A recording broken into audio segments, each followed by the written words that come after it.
Alright. I'm gonna play some more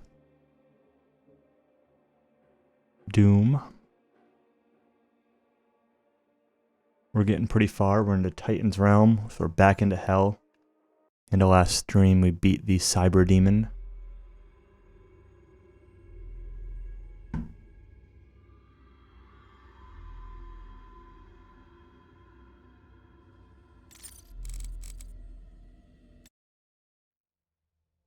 And that's where we left off, so that's where we're gonna go.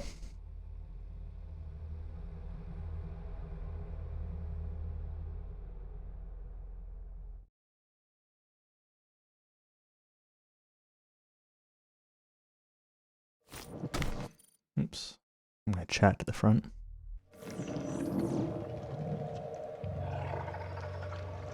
Titan's Realm.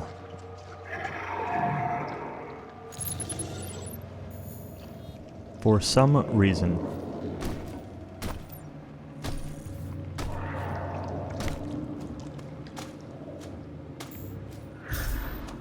Pretty cool opening area.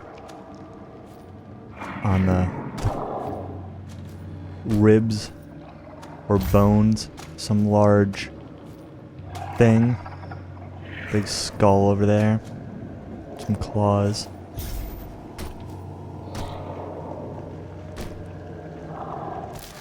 Right away we get some lore. The age of his reckoning was uncounted. The scribes carved his name deep in the tablets of hell across eons, and each battle etched terror in the hearts of the demons. They knew he would come, as he always had, as he always will, to feast on the blood of the wicked, for he alone could draw strength from his fallen foes, and ever his power grew, swift and unrelenting. Hell yeah.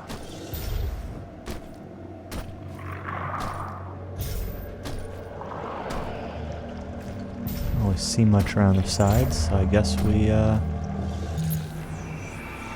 we go.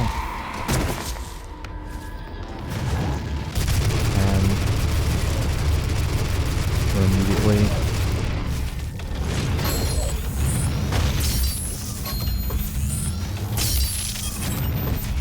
thrown to some cacodemons.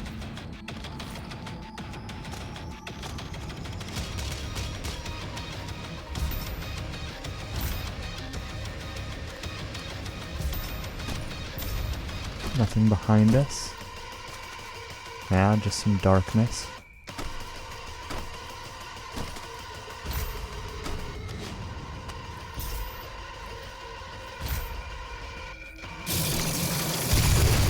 Cybermantis.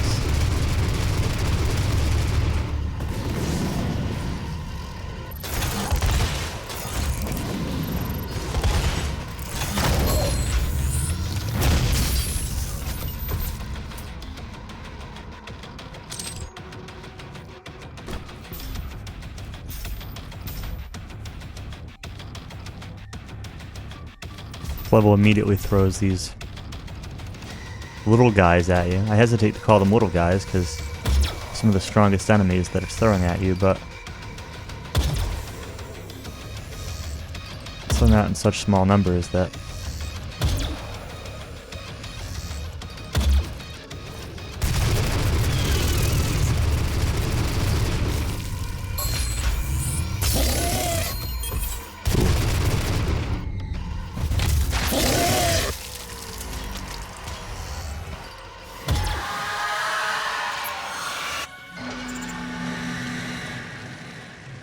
nice simple checkpoint.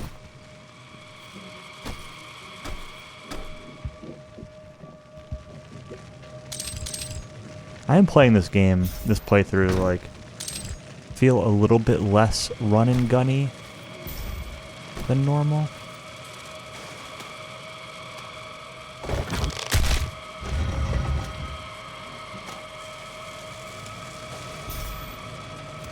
I forget, is that a secret or is that like the actual way forward? No, it's the secret.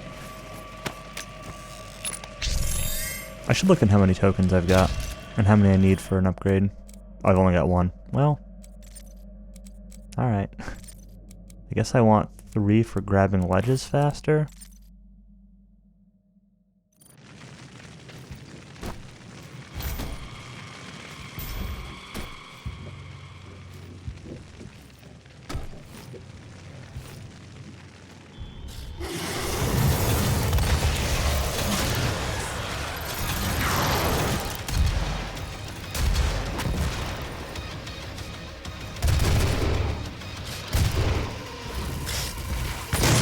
Oh, it's stinky.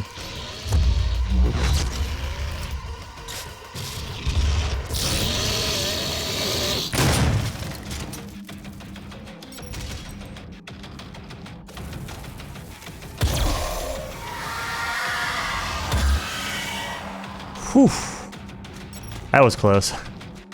Almost got nailed by that guy.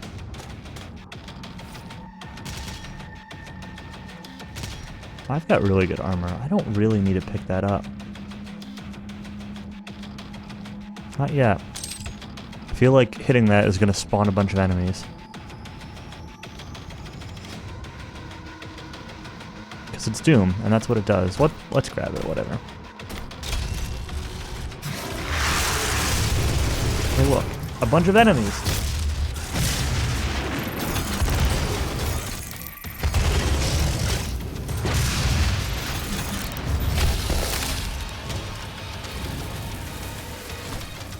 Well, it was still worth it.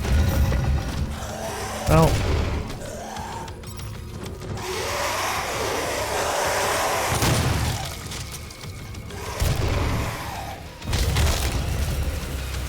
Need a few more double kills to get that super shotgun upgrade.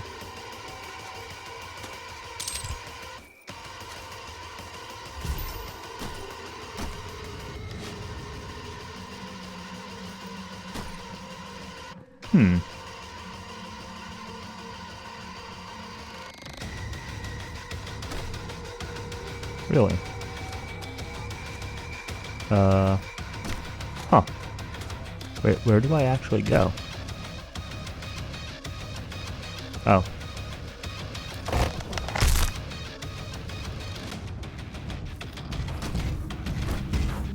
Well, that was unexpected.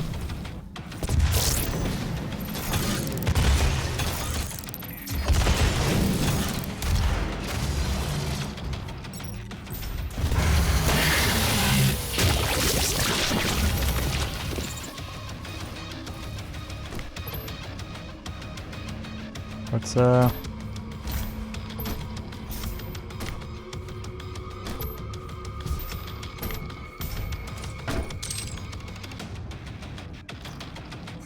there's a weapon drone there, or a field drone for a weapon upgrade. That's what I mean to say. I guess it's open now. Secret found. I guess we'll go for mobile turret. I don't think I actually want that, but...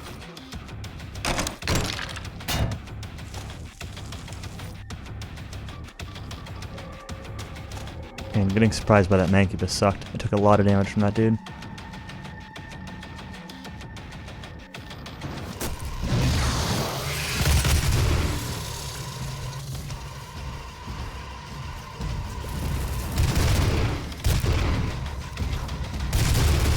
Hello, there. Speaking of Mancubus. Oh man, those all hit me.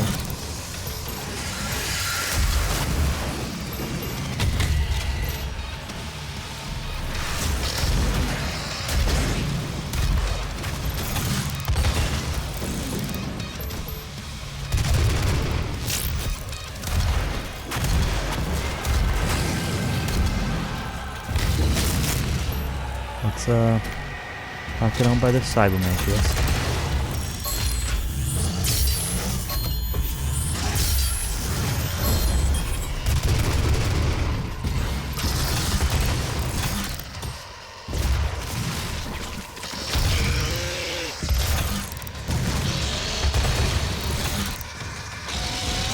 Oh, Pinky! Man, Pinkies are the worst. They do so much damage. It is unreal. That's kind of nice. There's a power up. Give me full hit points.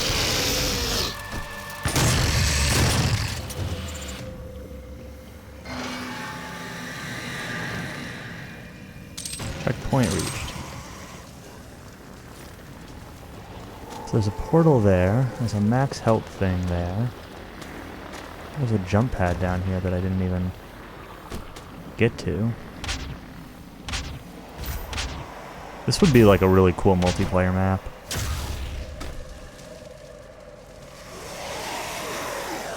These rooms here.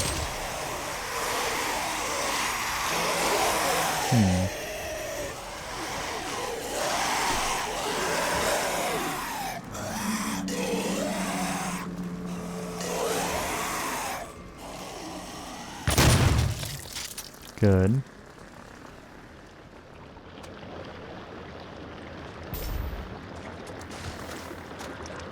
I guess it probably just brings me to that.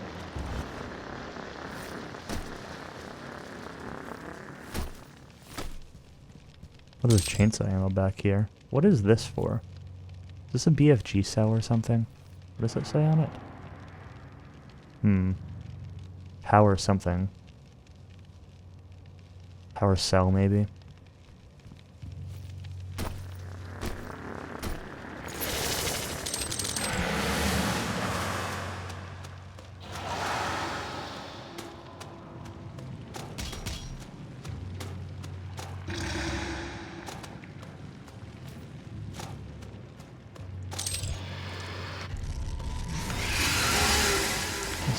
This room is something.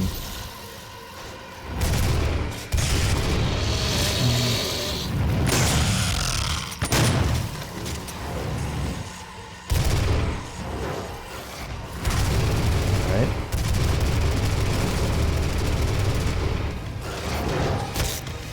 Whoop.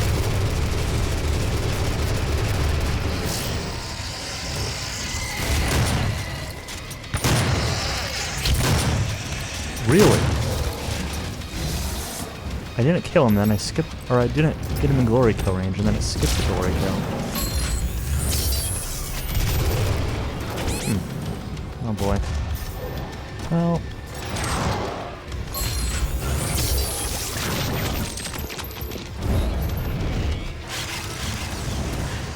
This fight's not gonna end well.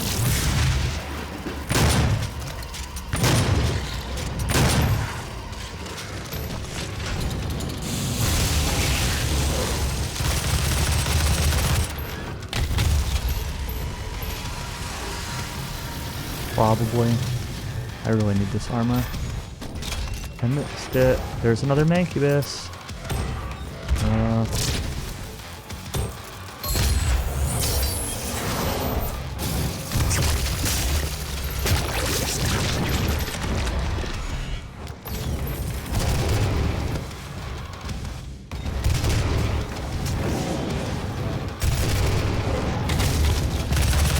I want to know why I like the scope on this heavy machine gun. It's specifically for imps.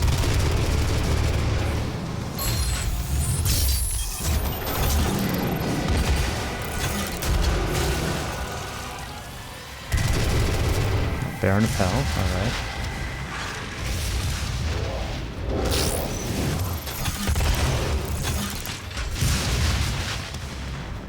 Where are you, buddy?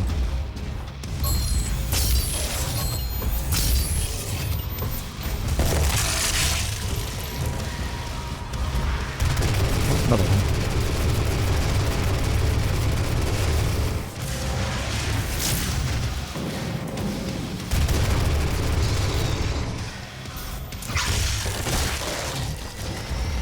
Challenge complete. Atop the mountain.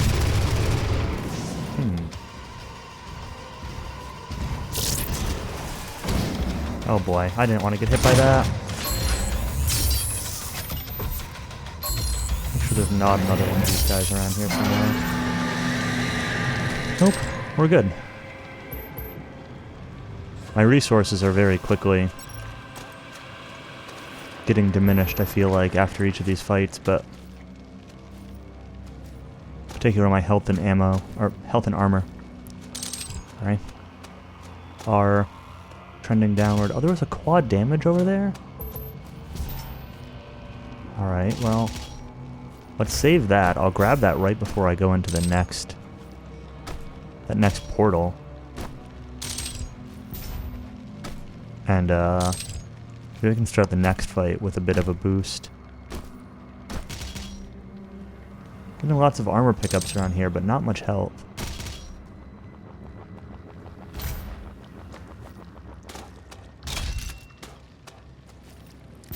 More armor.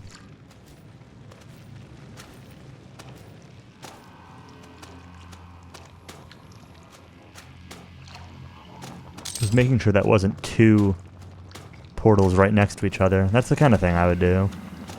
Put all those particle effects on there so it looks like one, but make it really be two. Alright.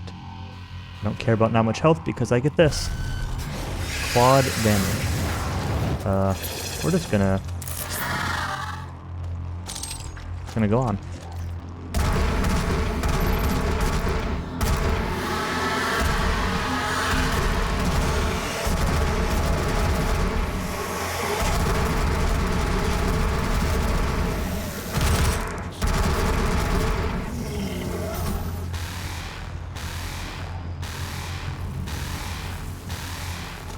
Well, pretty lame quad damage outcome.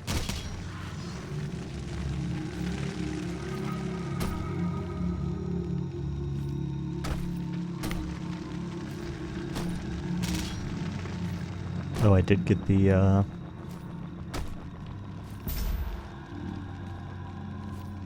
don't know. I was gonna say.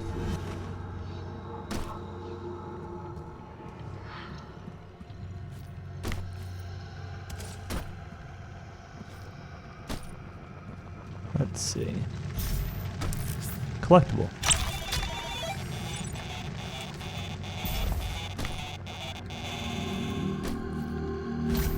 I don't want to get that unless I have to, right? Like,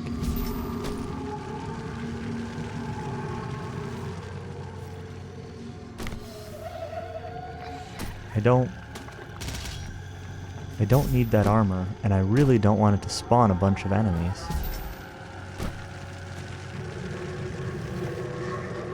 But I need a blue skull for this. And there's a door.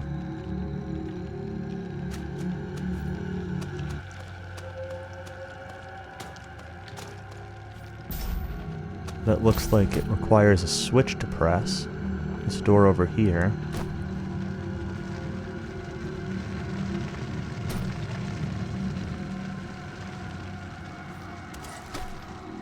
But where?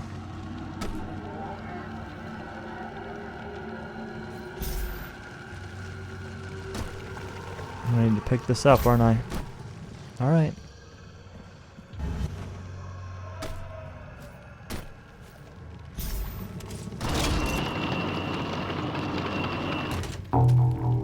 The yellow skull.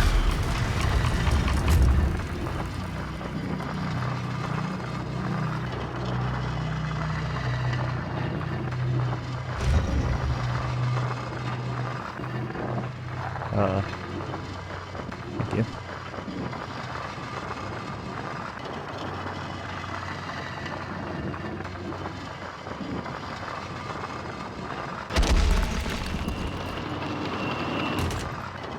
Thanks, Mega Man.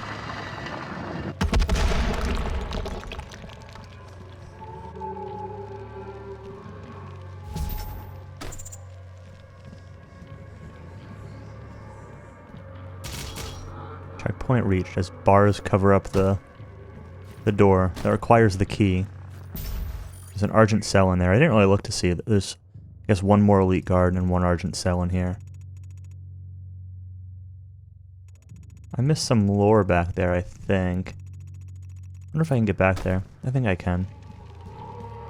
Probably try to find that. I don't know if that's actually lore or not, but I definitely want the Argent Cell that's in there.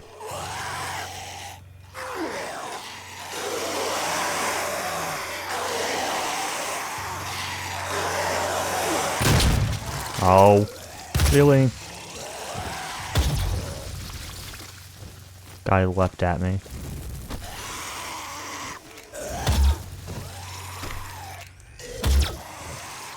Oh, there's the other elite guard. Raider suit token.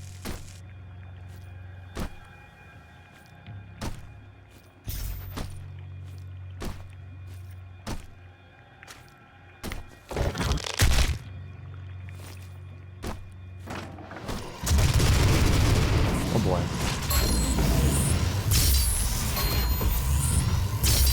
Wasn't expecting that dude to just be there immediately.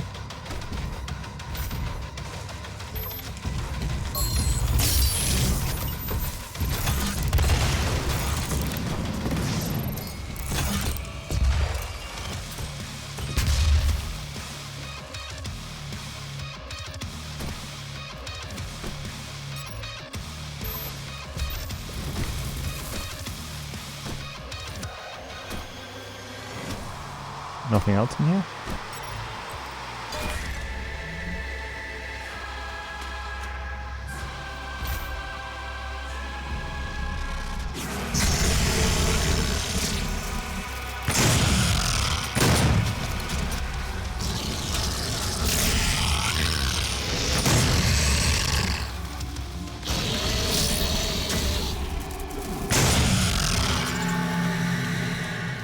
Cool.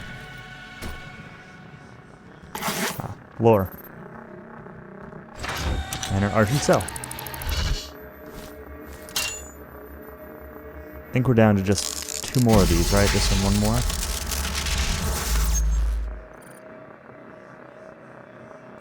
We're at max health. Oh, yeah.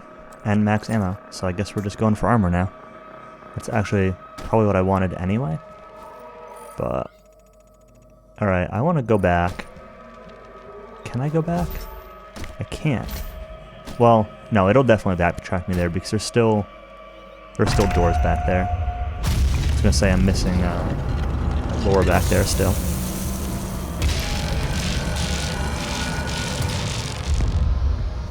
This is gonna open the door. This isn't gonna open any door.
Weapon upgrade point gained. Alright. Pretty smooth so far. Let's not get owned by this.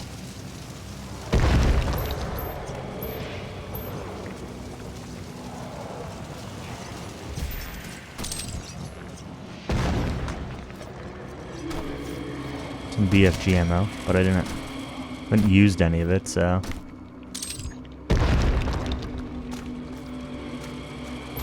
If I knew where the BFG ammo actually was, then I'd be using it more, but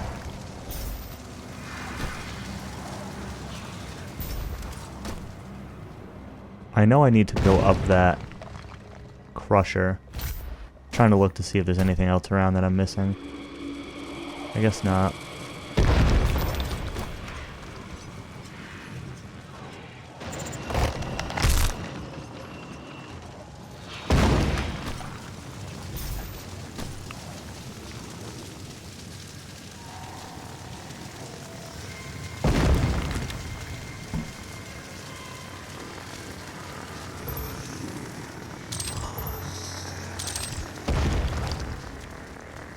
No whiskey today, sadly. I'm out of that tin cup whiskey that I bought last time.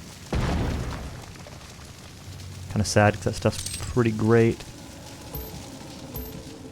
Alright, there's a blue key. Oh boy.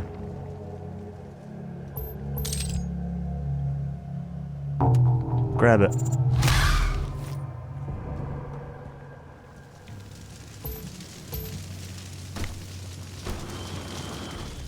And then... Oh, Spectre's great.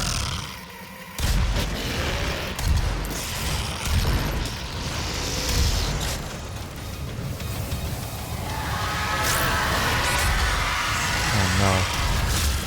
Yep, saw that coming. Using a rocket launcher at a guy who's flying at me is not a good idea. Ah, Spectres. I also had a little issue with I want to say like input being dropped, but like tiered inputs, I guess.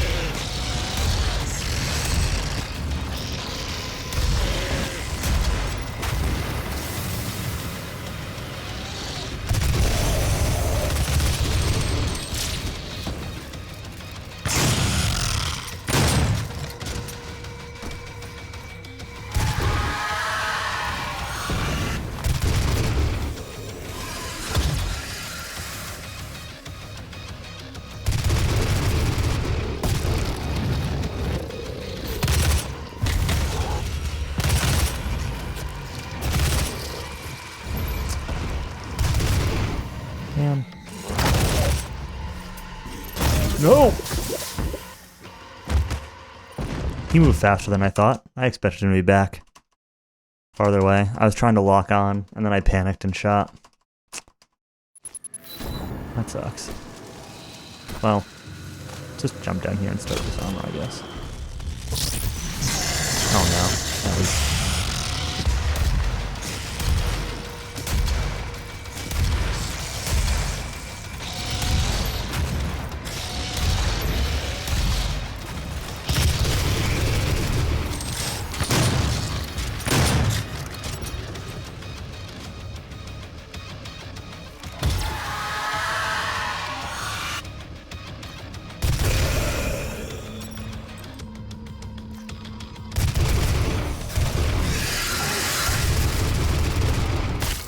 Oh, that didn't kill him.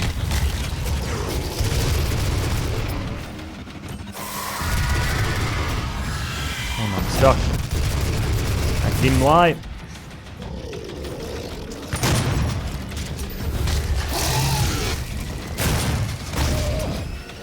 Alright, we got a super shotgun.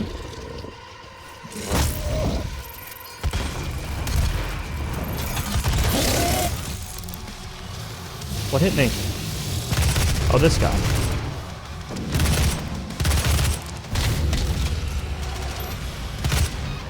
Oh, another one of these guys.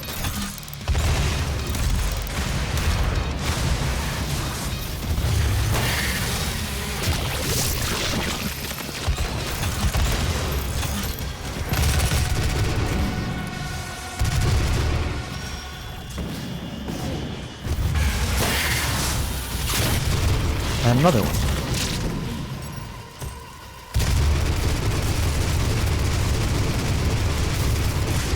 And a Baron. There's actually probably a second Baron, or there will be a second Baron. You know, it'd be real nice if the gun we're trying to switch to were the one I was actually hitting. Well, I guess just the one Baron. Alright. Wasn't too bad.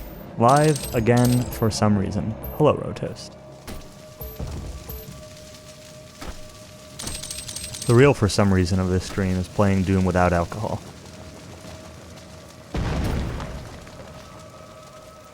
I don't have any more of that whiskey I've been drinking.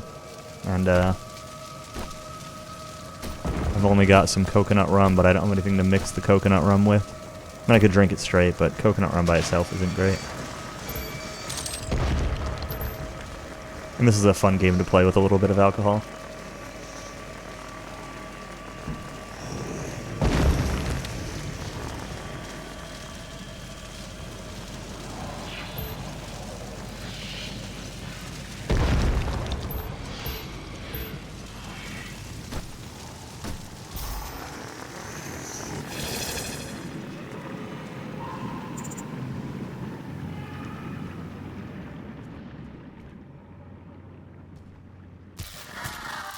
Lore. None could stand before the Horde but the Doom Slayer.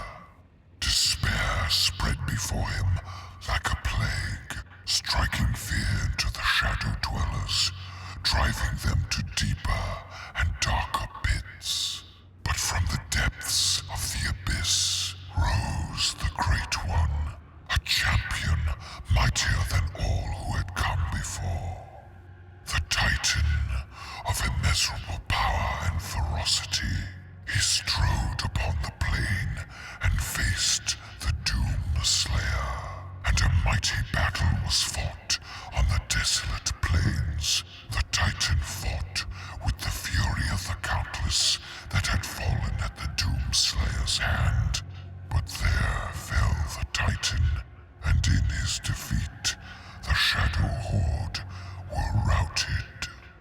So this sort of explains, right, the whole beginning of this area.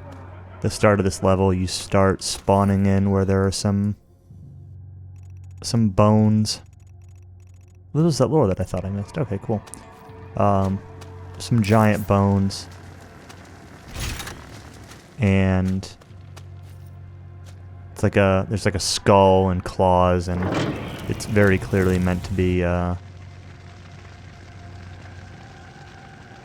like the remains of a giant beast, and this realm is called the Titan's Realm.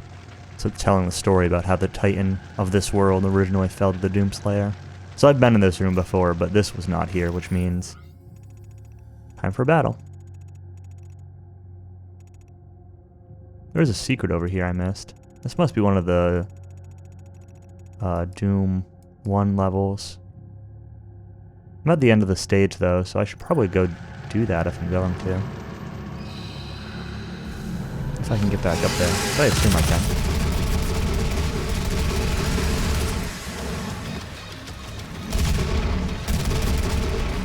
Okay. Keep moving.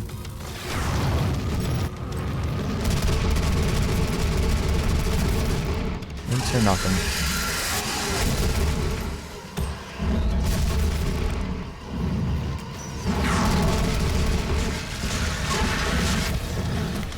That hurt.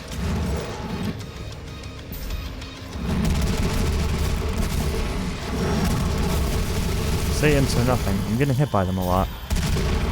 Alright. These guys are something.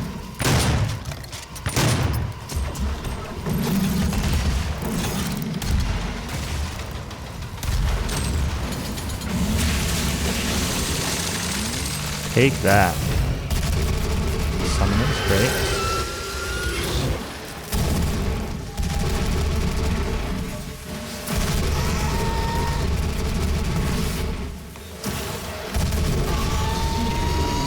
Okay. Fine. All night. Fine. Is that a revenant? Nope, that's another summoner. Oh boy. we need to get the skill dead.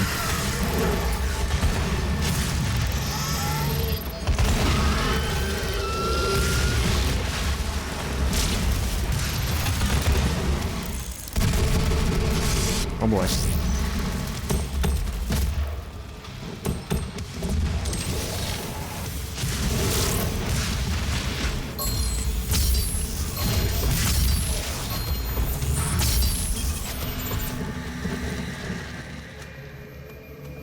Easy peasy.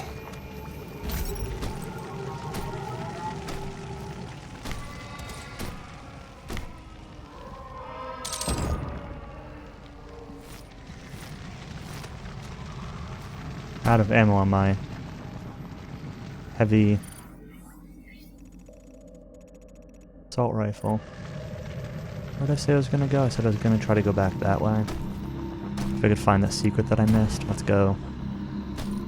Check that out. Can I get back through here? I can't. Is there a teleportal back the other way? I came through one to get here. Yeah, I can take it back. Alright, good.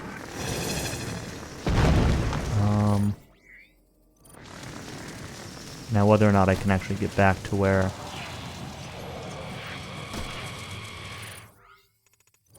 I can't. It's through here. I don't think I have any way of getting back there. There's a lever. Ah, this does let me back through here. That's exactly what this is. Heard that little sound? Yeah.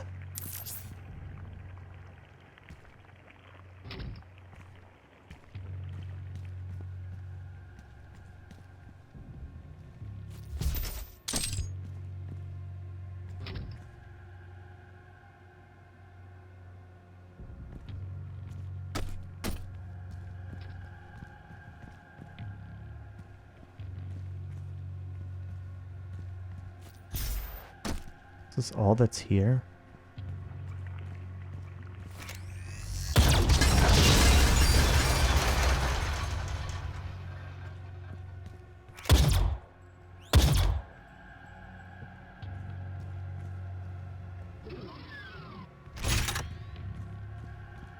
Max health upgrade. Is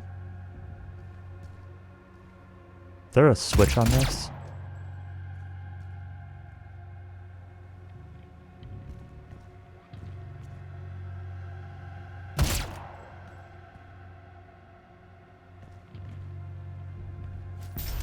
This thing not, well, will this not go up again? Well, that's glitchy. Alright, well. Whatever.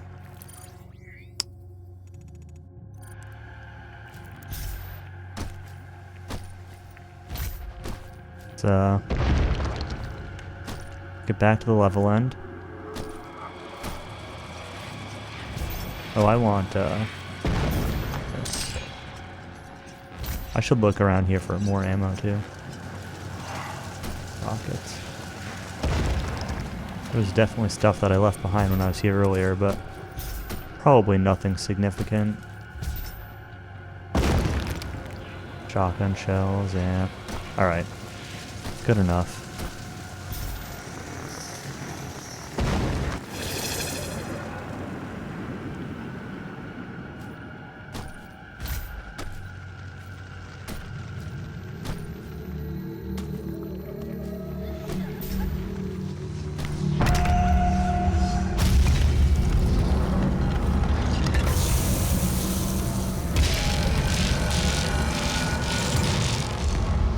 Speaking of spooky, this is an ominous end to the level. Let's read some lore. Actually, let's check my upgrades first. I still need 3, so I still can't get those. Weapon upgrades. Still working on that one.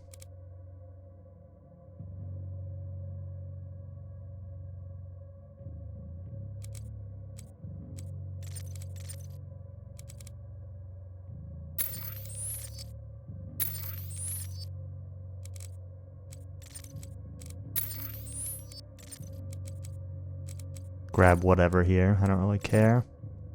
Runes I still don't really care about.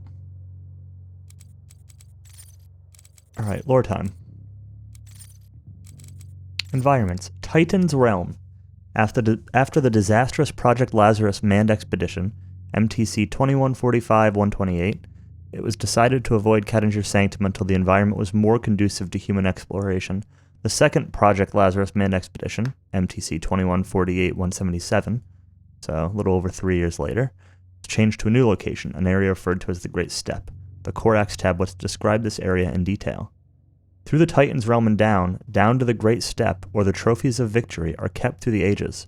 Their false idols, banished to a wasteland, their towers fallen, their foundations ground to dust, their hallowed halls kept empty as cruel reminders that civilization shall fall before the ascension of the Great Ones. So you can kind of get the hint that the next stage that we're going to is probably the Great Steppe. Retracing the steps of this expedition. A pilgrimage. If you're one of the lucky disciples who will get to experience a pilgrimage to hell, there are some preparations you must make for your journey. You must make sure all of your affairs are in order before leaving. Donate all of your belongings, excluding any security-controlled materials, to a Tier 2 advocate and record any final logs you may wish to make. Your savings and assets will be used to fund additional UIC research. For the expedition itself, you may wish to consider sedation. Advocates can get overwhelmed during their transition, and medically administered balancing agent can help ease the excitement. Lastly, prepare your mind for the wonders you will experience. Seeing the remains of a Titan is an experience that will buckle the knees of the most steadfast advocate. If you're lucky, you may even get to see a live Titan. If you do, you must record the sighting immediately and hand your storage devices to a scout bot for safety. It is not known if any Titans still inhabit the Great Steppe, so if you get a chance to be a sacrifice to one of these massive beasts, take it.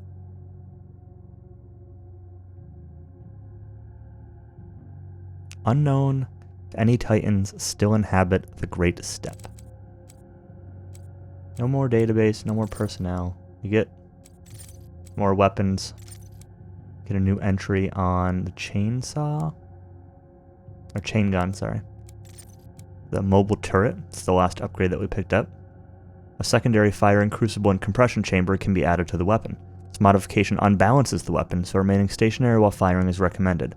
When used, the weapon fires at twice the normal rate of fire, expanding twice the ammunition, and superheating the muzzle. Although this modification presents the most powerful suppression in the UAC arsenal, other than the BFG prototype project, the system can and will overheat if not used cautiously. We got a new monster. Pinky 2.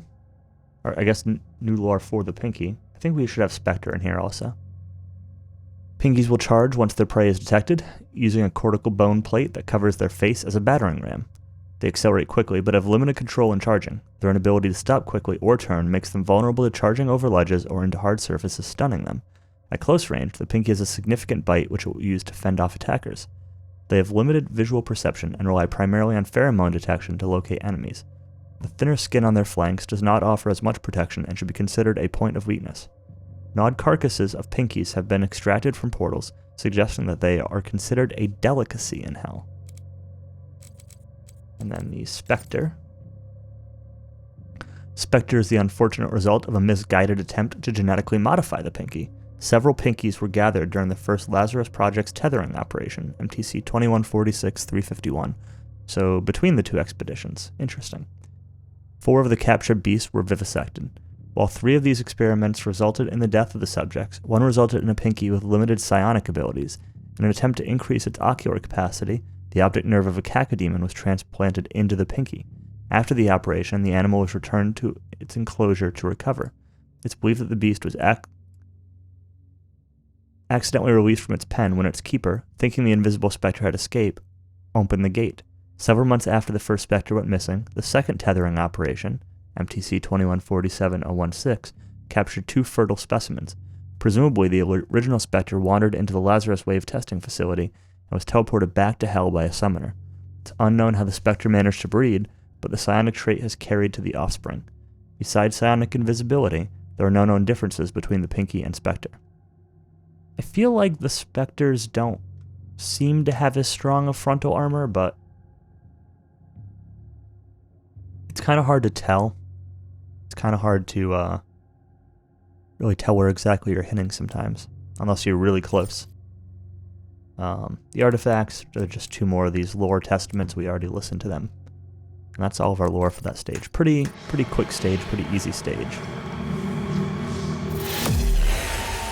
So.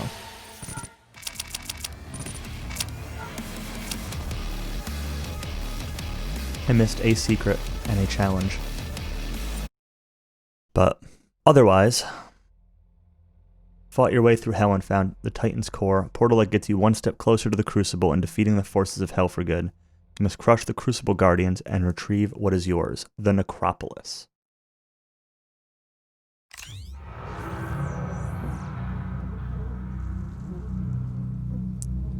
The Crucible.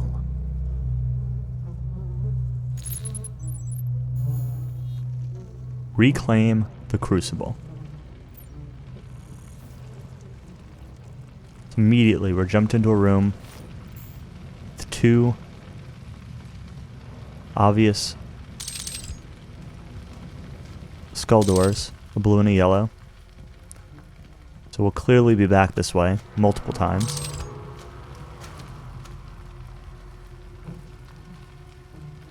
Dead, impaled bodies.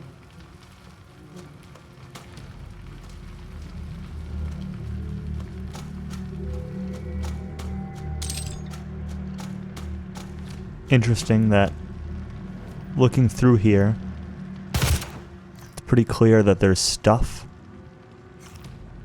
but we can't get down there, so I'm sure something will bring us back up that way. It's kind of the assumption based on the fact that we have to backtrack to here to get to these doors. We got a portal on the left that's blocked off. We got a portal on the right that's not. I guess from the entrance it would have been left versus right. Anyway. We got this banner on the wall.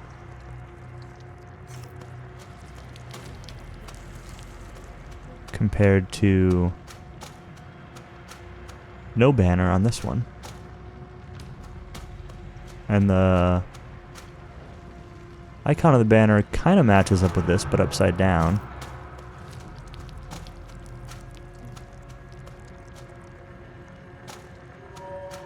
Not one of those. Again, matches up with this one, but upside down.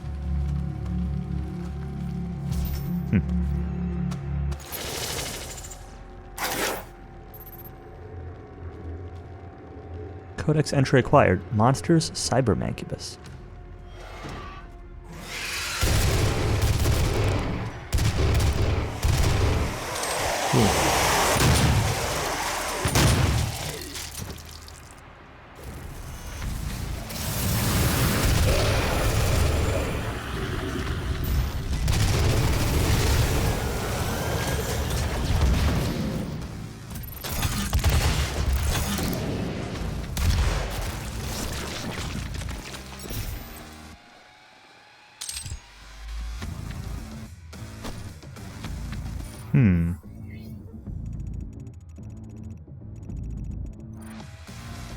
Am I supposed to go onward this way? Or go back? I guess. We get our last final Argent cell. Interesting that these are located in Hell. You wonder if they were placed here for means of aiding expeditions that would come through. Or if people brought them through with the expectation to use this energy in Hell for some purpose. Perhaps to power the Crucible, without really knowing what the Crucible is or how it works. And then it was left behind when the expedition was destroyed. And in his terrible rancor between worlds, and through time, the Hellwalker found the wretch who shall not Voldemort? be named, but in his heresy was loyal to his evil cause. The wretch adorned the Doomslayer in a mighty armor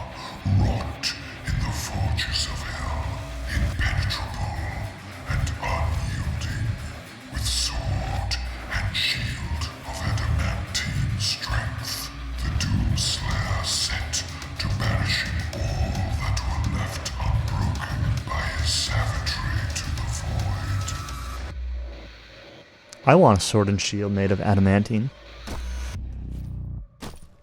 But no sword and shield for me.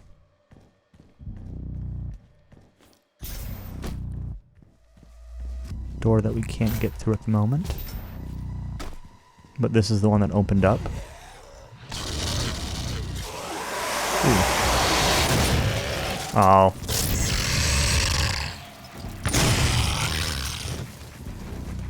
He killed it before I got to. I wanted to try to get some multi-kills on them.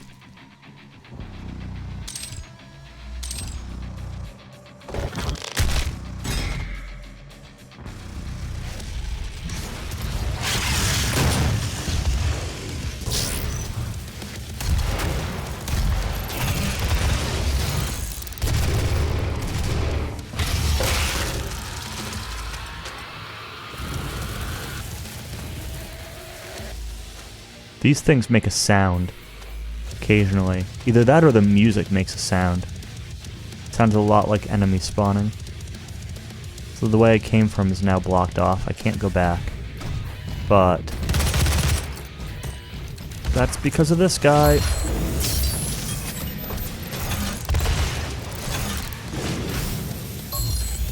Oh, really? Oh my god. Oh no.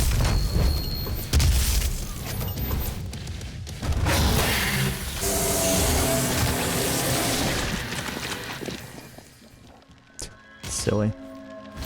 It's fine. There's armor that I ran past. I'm just gonna go pick it up real quick. It's not much, but...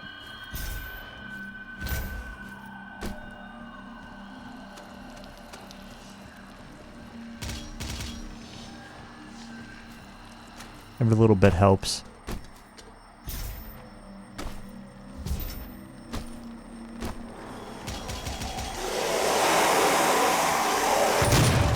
Oh my god.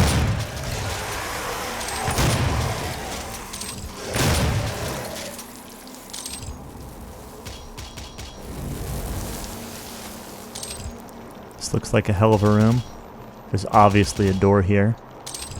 There's obviously this gate to the portal. Another door. Are these going to be secrets? Are they going to be monster closets? There's the yellow skull that we're going to need to get. Another upgrade.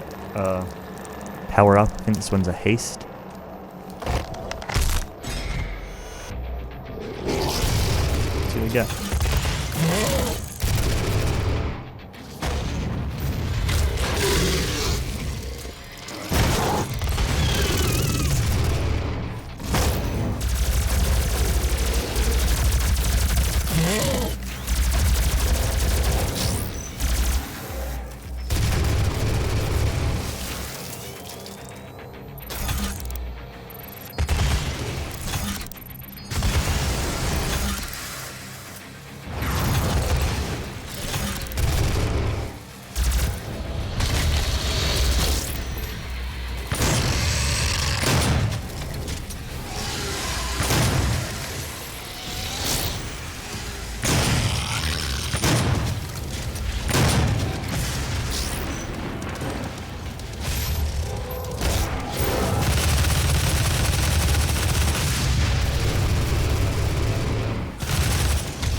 Alright. That didn't go the best, but it wasn't the worst either. As expected. Enemies from the monster closets. And a hidden lever.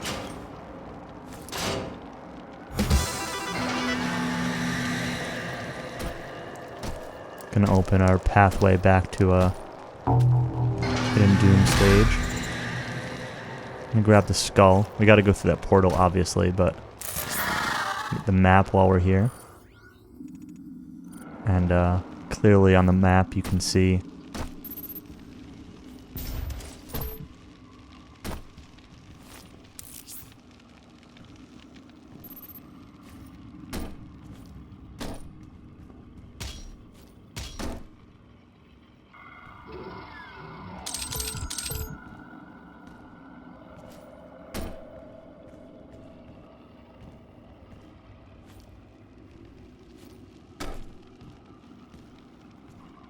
Guess that's all that's here.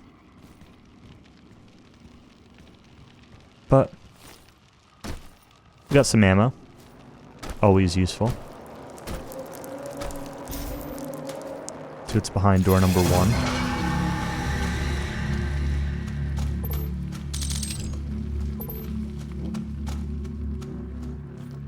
After we pick up the junk that's here.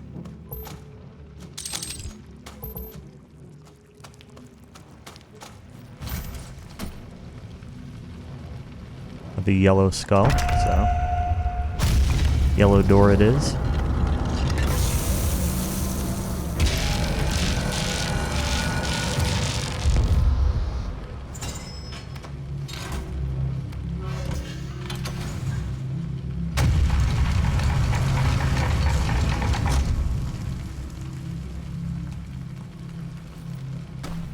Nothing obvious changed, except this door that was open is now closed. And this one here, now open. It's kind of a... I don't know, kind of a silly reason for this level existing, honestly.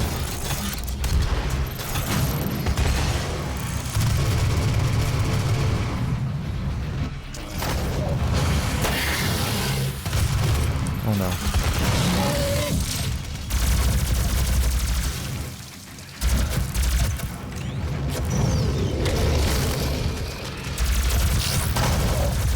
I missed.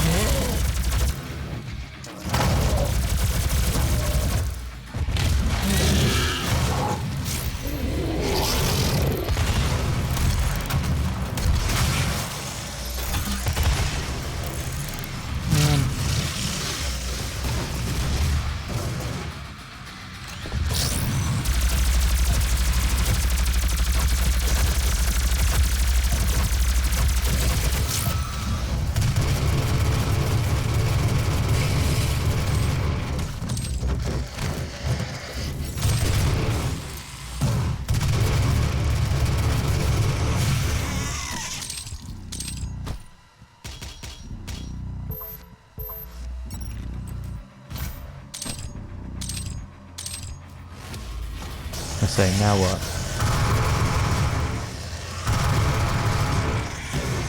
But now what is use this quad damage. Oh no. Wrong gun! Well.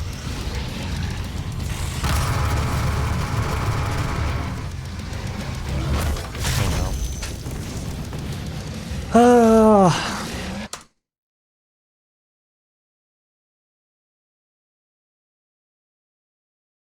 Do that all the time. I gotta hit 7 and I hit 6. 7 just like a little bit too far away.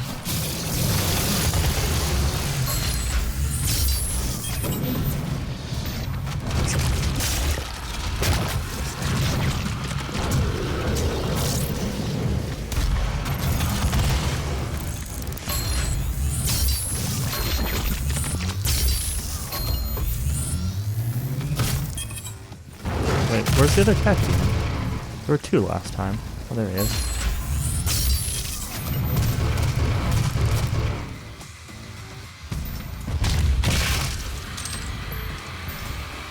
Let's get the stuff this time.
Look at this nonsense, dude.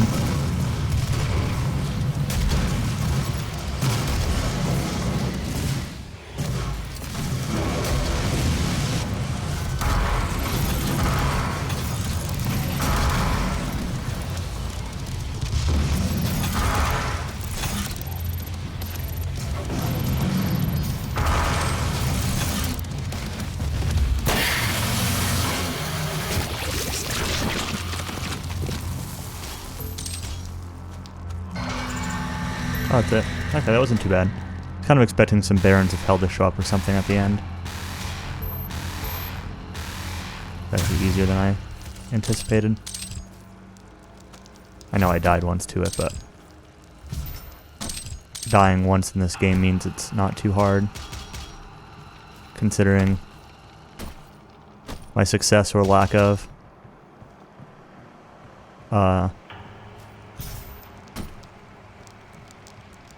On average, I guess. Today I've been playing fine, but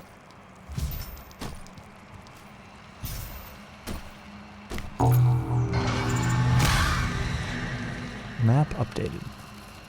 Checkpoint reached. Actually, I'm gonna take this moment. I'm gonna step away for a quick second. I'm gonna top up my water. But I'm gonna use the bathroom and check my laundry. I think I just need to turn my dryer up briefly.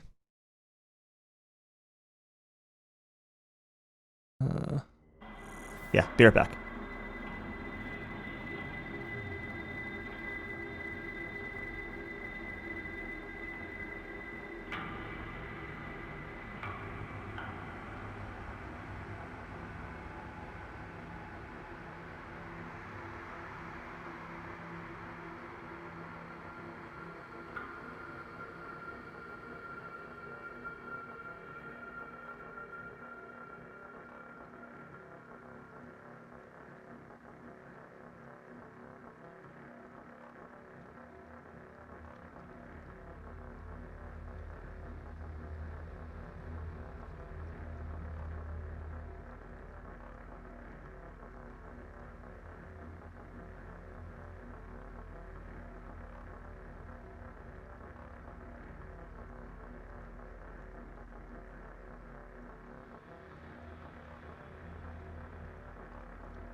Alright.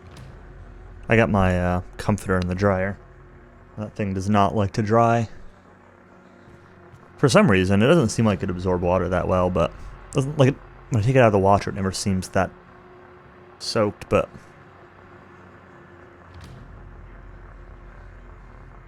I always have a really hard time getting it dry, and it really gets mildewy if I don't dry it all the way.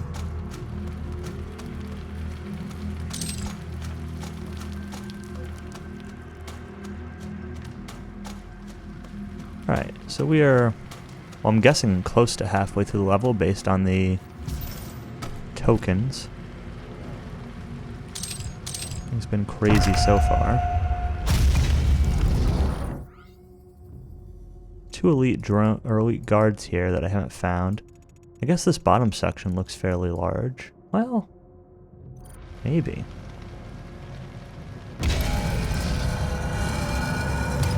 Another switch.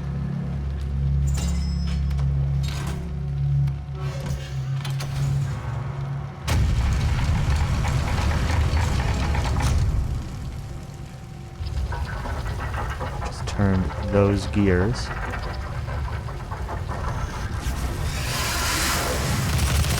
And spawn some demons to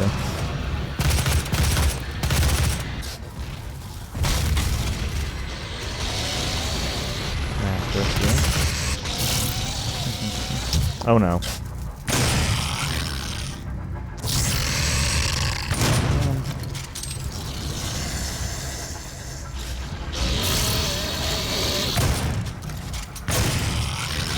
Spectres definitely... Like, the lore says that there's no known differences from Pinkies, but clearly they take an additional hit to kill, at the very least. And also, appear to take way more damage from the front.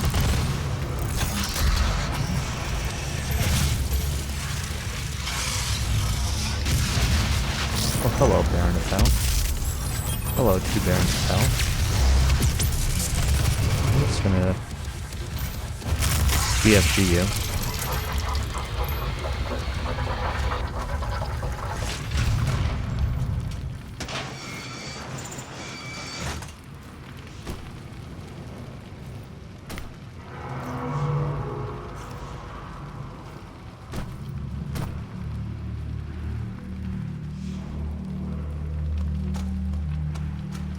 And we can go down here now.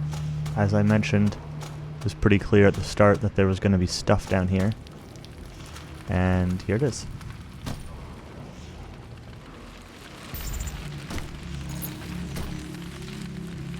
Some more war. Yet as the mighty Titan fell, and dread engulfed the armies of doom, the demon priests of the blood temples laid a trap to capture the scourge of hell. Insatiable, even by the vanquishing of the Great One, the Hellwalker sought prey in the tombs of the Blood Keep, and blinded by his fervor, the lure drew him in. The priests brought down the temple upon the Doomslayer, and in his defeat entombed him in the cursed sarcophagus. The mark of the Doomslayer was burned upon his crypt, a warning to all of hell that the terror within must never be freed. There he lies still and evermore in silent suffering. So they lured us in and brought down a temple onto us. It's interesting that the markings of the Doomslayer were placed upon the sarcophagus as a warning. And if you remember, it was pretty clear that Samuel Hayden was instrumental in retrieving our sarcophagus and hiding it away. And it seems, as the leader of the facility, that if anybody would understand these markings on the crypt, that there's a reasonable chance it would be him. So you kind of wonder if our being here is not really a coincidence.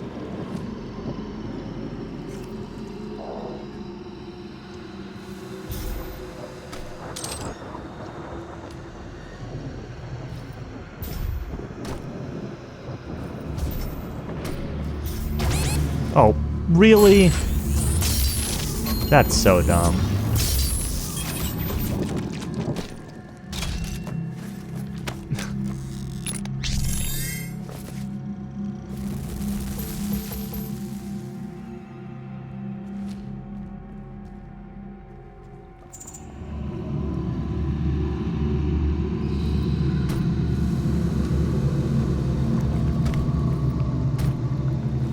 You know, it seems like there's nothing down there, but at the same time, like, there are a couple things.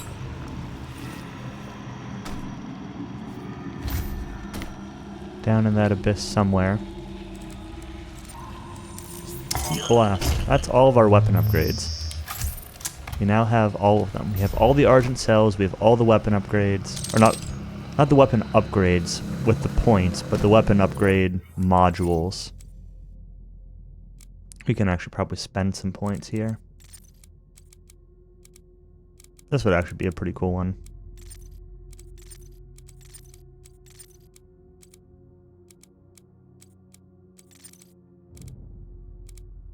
I guess I can't actually get anything cool.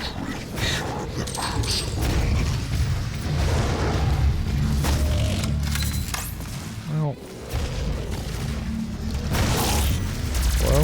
Thank you.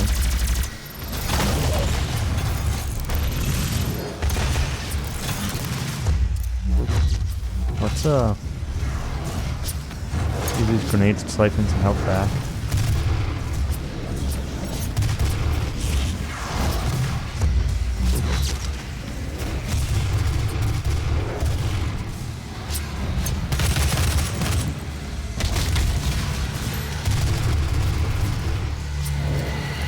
Clearly these enemies are fighting each other.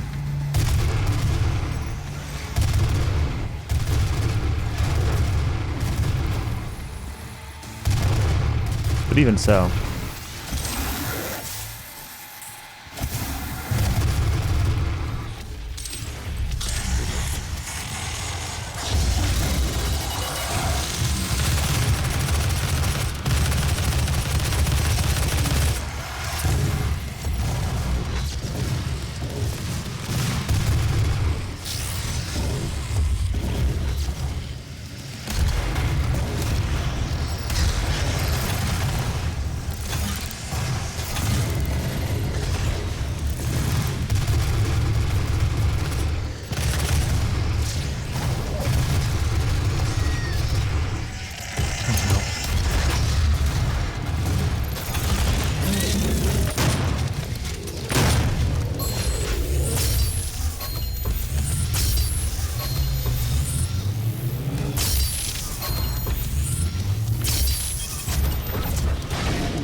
Kind of cool that you can double dip on that, right? Like, I was able to use the Siphon Grenade to get some HP back while he was staggered, and then Glory Kill for the stuff.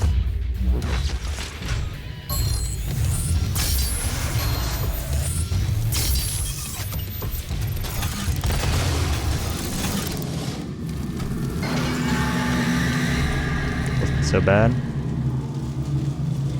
Obviously some stuff up here. Let's go check down where the enemies were fighting each other first. There was a power-up that I didn't grab, which is fine.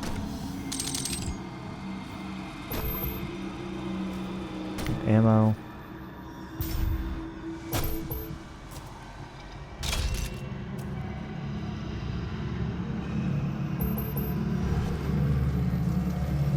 Nothing really much here besides just like a kind of neat arena. Clearly some stuff over there, but that's also pretty clearly where this is leading to.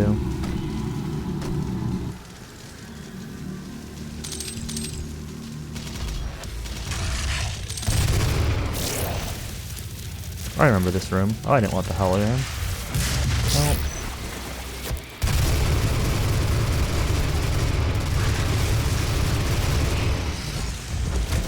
Pretty sure one of these guys spawns behind too. Yeah, this guy.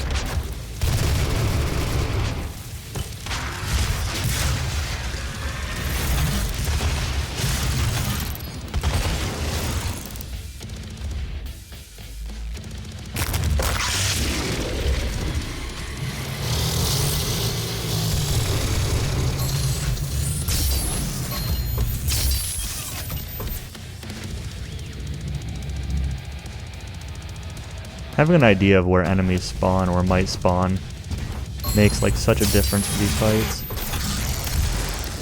And just, ooh. That I did not remember. And by remember, I mean I didn't see or hear either. That's pretty cheap. All this stuff back up. Mostly interested in the armor. My health will fill up automatically from the haste power up.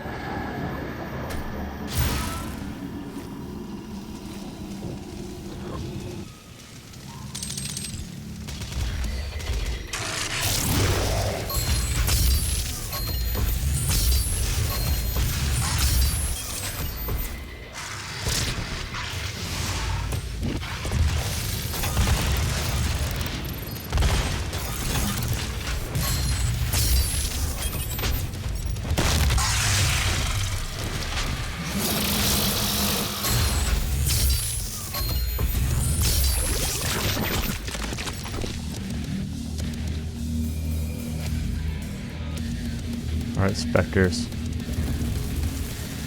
Where do you come from?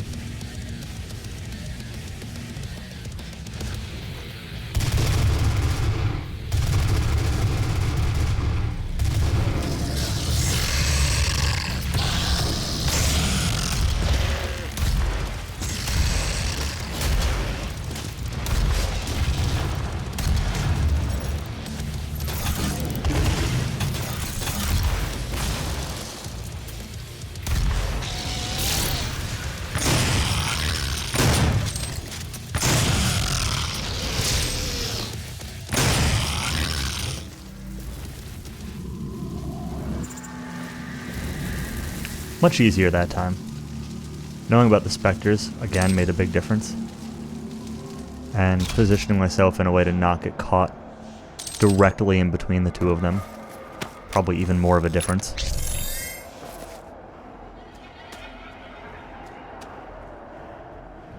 This level is clearly almost over with.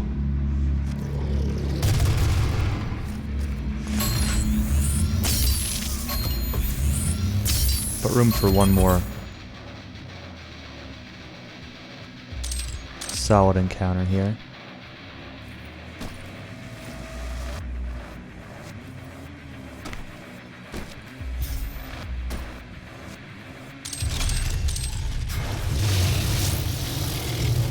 We're going to come back this way for a moment.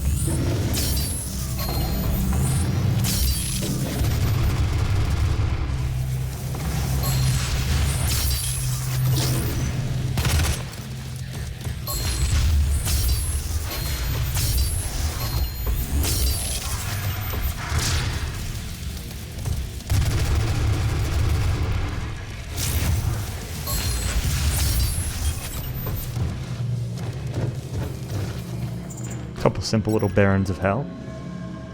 Not too big of a deal. We've got all of our weapon upgrade points, so presumably this is the end of the level. Of course, the game is giving us a lot of stuff here at the end of the level. I wish it gave me more plasma rifle ammo. I probably should have chainsawed one of those Barons. But too late now.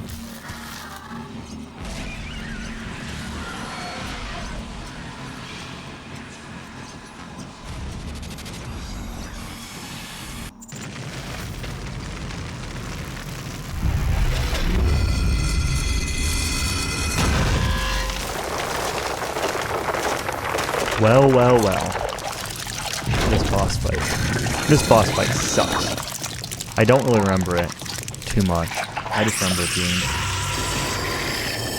obnoxious.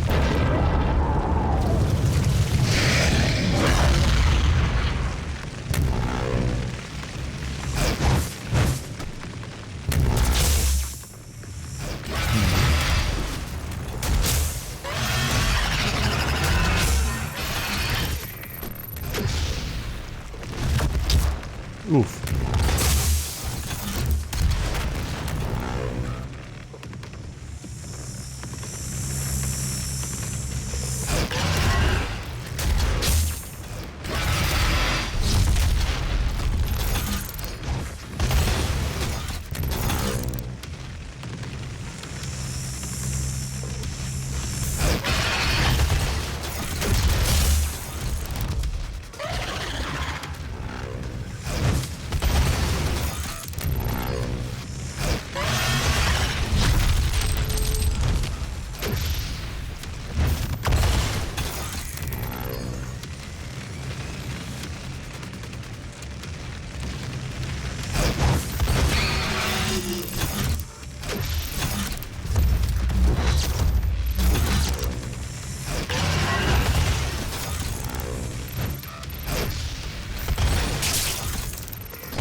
Oh boy.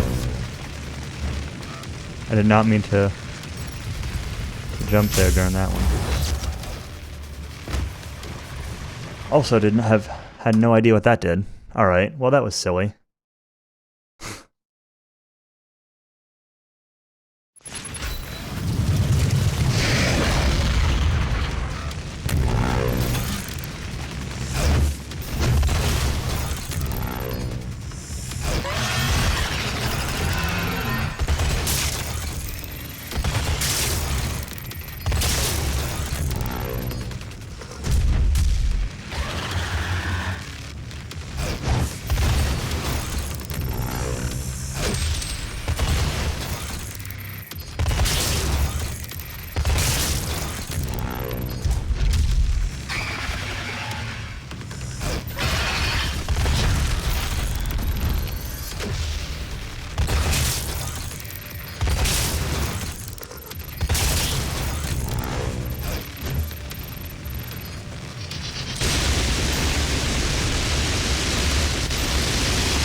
Okay.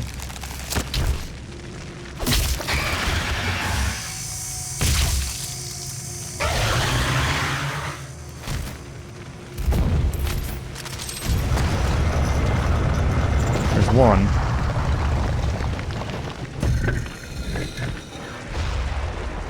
I have two more.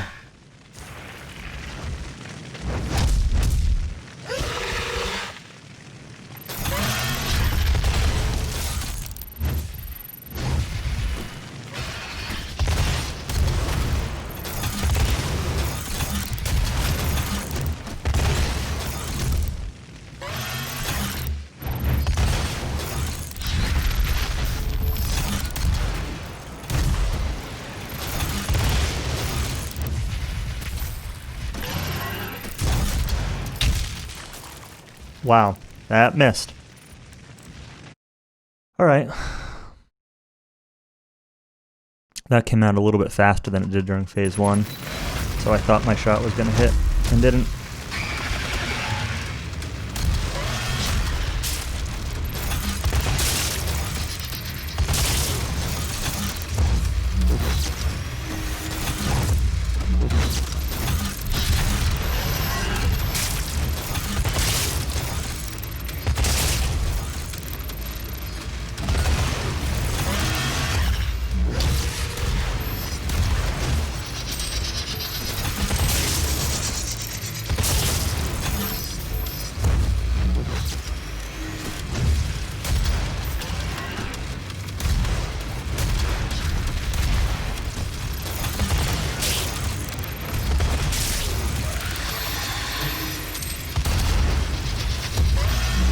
Oh no, oh no.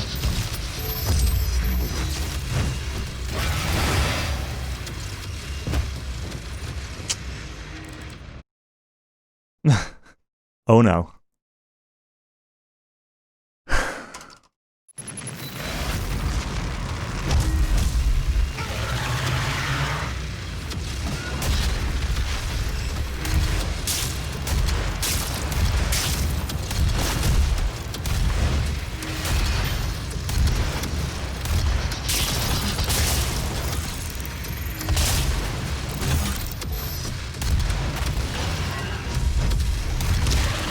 Ah!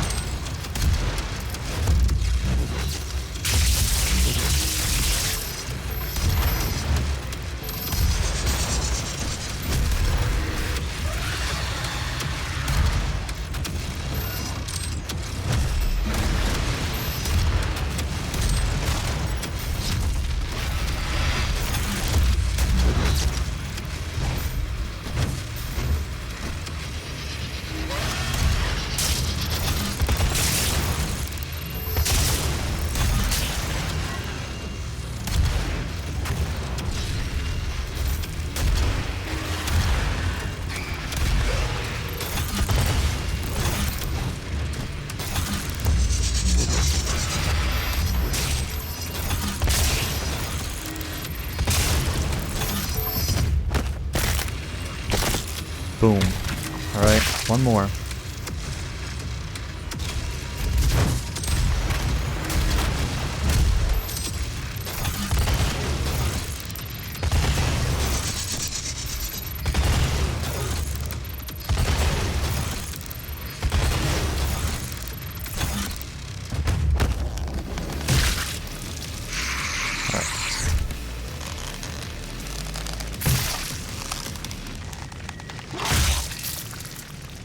Rip it in half. Rip and tear. Hell yeah. Alright.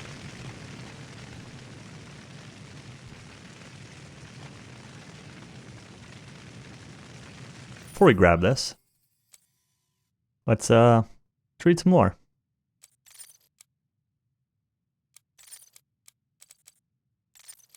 I already read both the Titans round one, didn't I? Yeah. Weird. The Necropolis. When the expedition of 2148, interesting that they don't specify it in this format, MTC 2148. Like they don't specify the day or anything, just the year. Reached the Great Step. Massive structures were found, unlike any other edifices yet seen in Hell. It's believed that these structures were native to this area, absorbed into Hell when civilization was conquered. The construction bears resemblance to many known earthly architectural movements and several unknown, potentially extraterrestrial designs. Most of the structures appear to be religious or spiritual in design and have been corrupted to pay homage to the dark magic of Hell.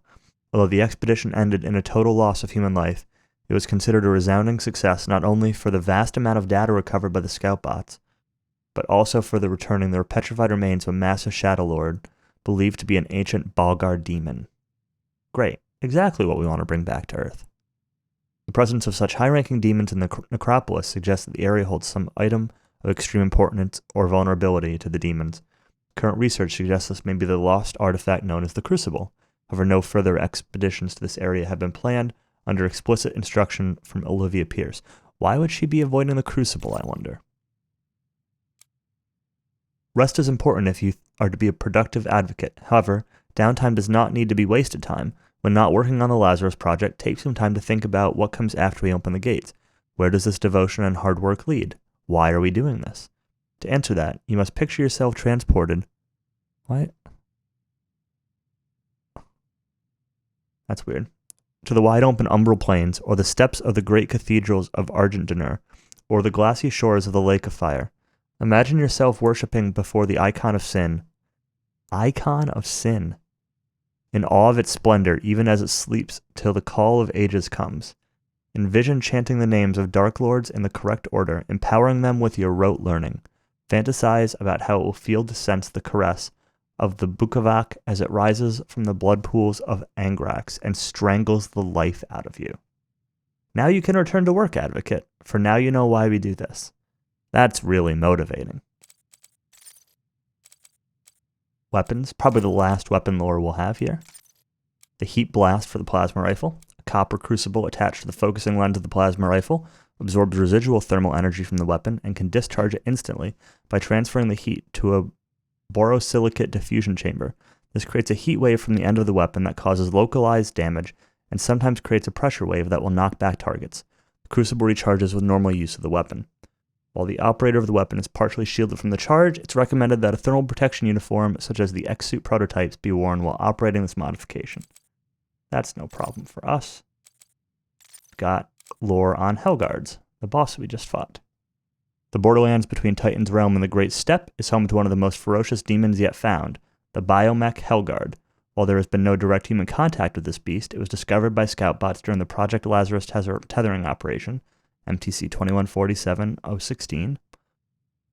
Confronting this demon signaled the end of the expedition, but the scout bots did manage to send data to the relay beacons before they were destroyed.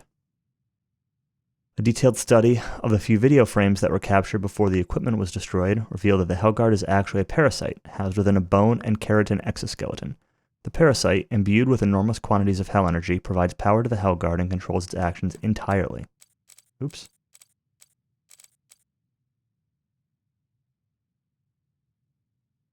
Before entering the exoskeleton, the Hellguard exoskeleton is a lifeless husk. That's an awkward phrasing. Attempts to retrieve the parasite alone have proved fruitless, as the uncoupled demon is too weak to survive passage between dimensions. Once coupled, however, the demon presents a daunting and relentless enemy. Not for me. Oh yeah, we got some Cybermancubus lore too. There's one more on this also still. The work of Dr. Pierce and her biogeneticists proved successful, and several cybernetic mancubi are currently held in captivity within the Lazarus Project laboratories. They're held under the strictest UAC security protocols, so there is no chance of an escape. Citation needed. Heh. And then a couple more spooky lores. And that's it. We got some weapon upgrades. We may as well. May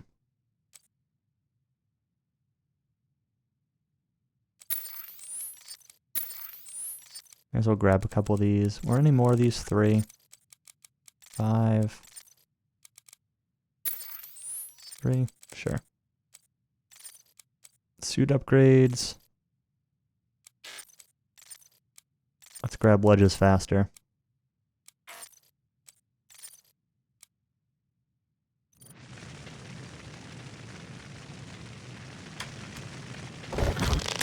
Alright. And the crucible is ours.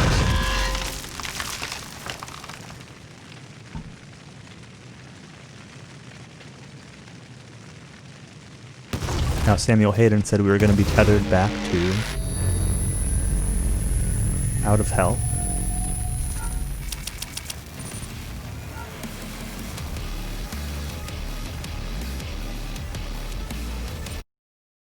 I feel like there's at least one more level in hell, though. I think maybe after this level. I think there's only 3 stages left, and I think the third one is just a final boss. But maybe there's only 2 left. And maybe the final boss is just in the second one. I don't know. I am Vega. So Vega's the central computer. You have the crucible, and with it the means to contain the power of the well. We have a plan to send you there. Yeah. Vega will walk you through the process. The well.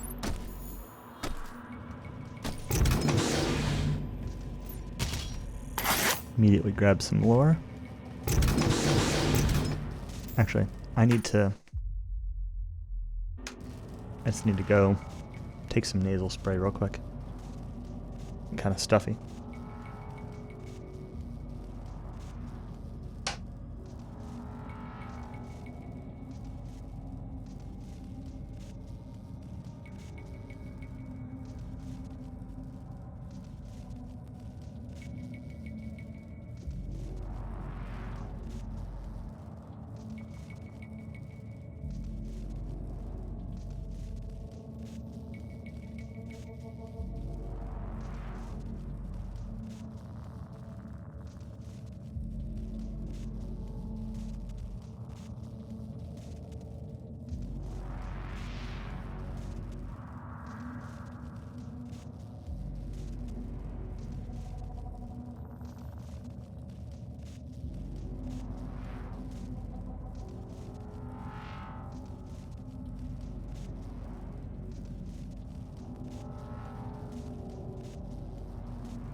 It's sort of funny that in some ways,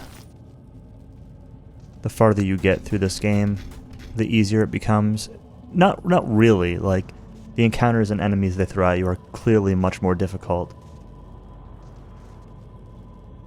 But you become so much more powerful that you can combo your abilities and you have a lot more health and ammo and stuff like that.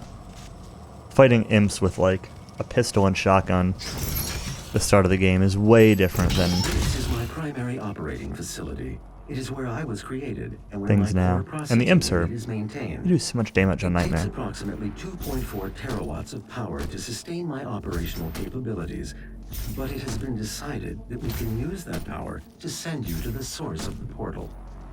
I will not survive the procedure and am unable to self-terminate, so I will walk you through the process.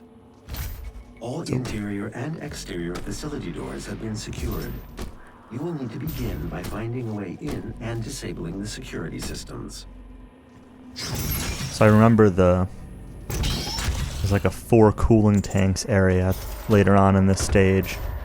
And I remember that being, for me, one of the hardest encounters of the game the first time I played this.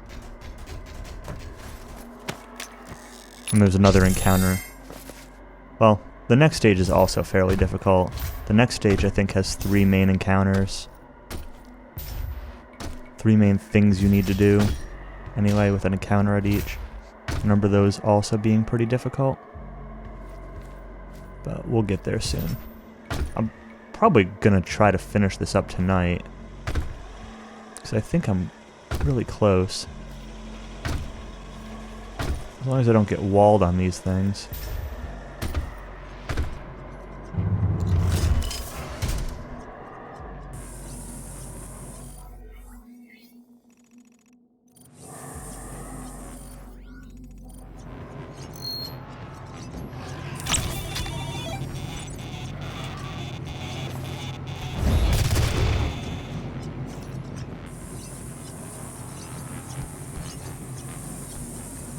Helgard model. So I can go back out this way. I'm curious what the difference is. I guess it doesn't really matter which way I go. I could have jumped down. Right.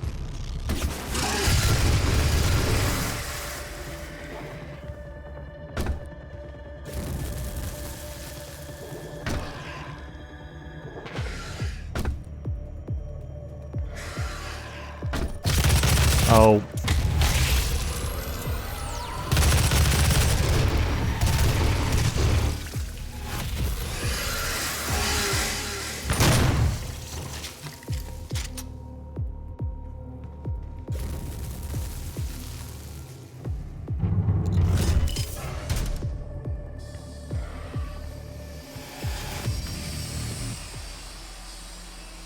Security systems operate on 2 separate neural networks that terminate in this maintenance facility. Each termination point is protected by an electrified field, but you should survive the surge.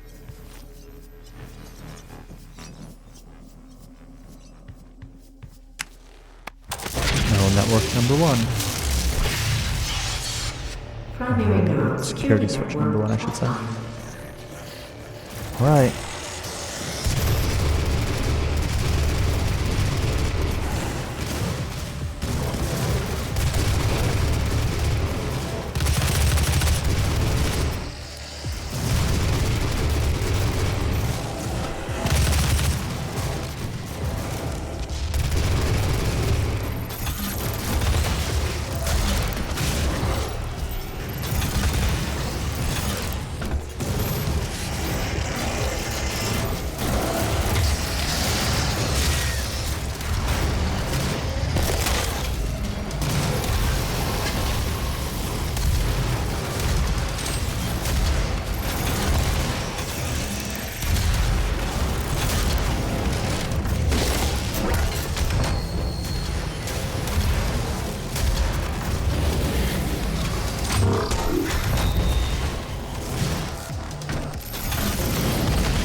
Duck down here.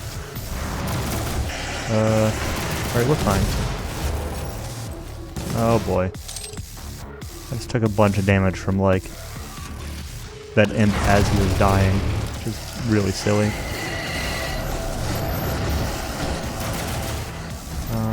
Let's go for the Berserk power-up.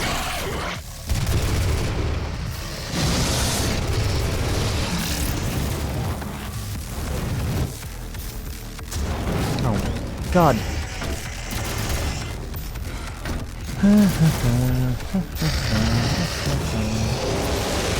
No.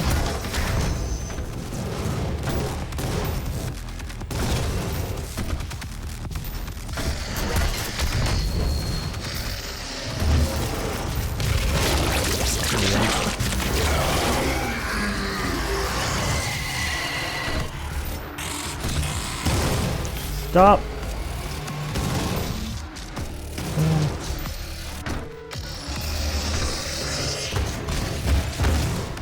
Okay. Glitchy, but okay.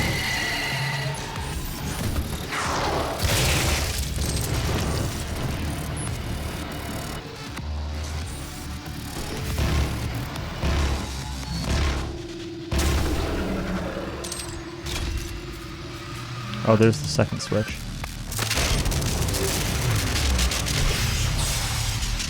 Auxiliary neural security network offline.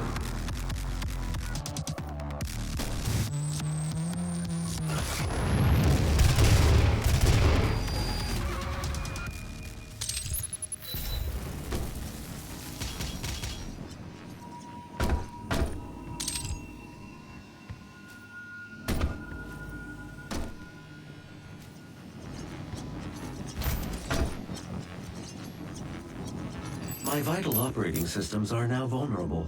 I recommend destroying my coolant system first. This will accelerate the destabilization process. Yep, that's what I remember, the coolant system.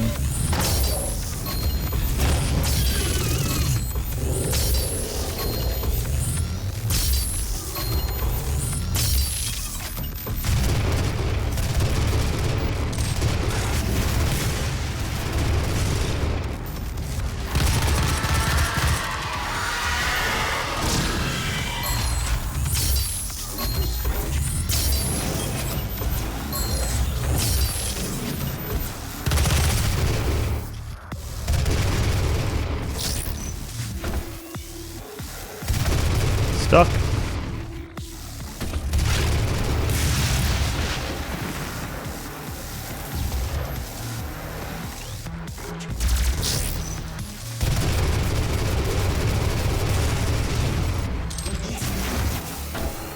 Just grab the lead, dude. Come on.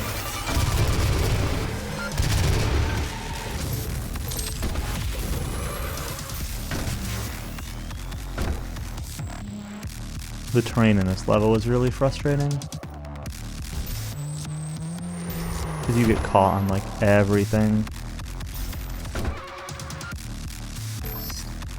2 BFG cells in here. I really should have just used that. Huh?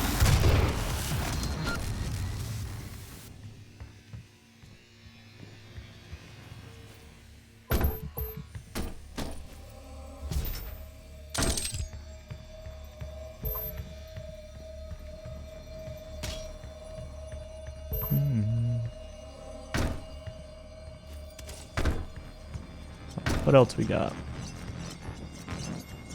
Any other goodies? Anything left? I don't really use the shotgun at all, which I know is blasphemous for a Doom game, but it's not really that great in this game.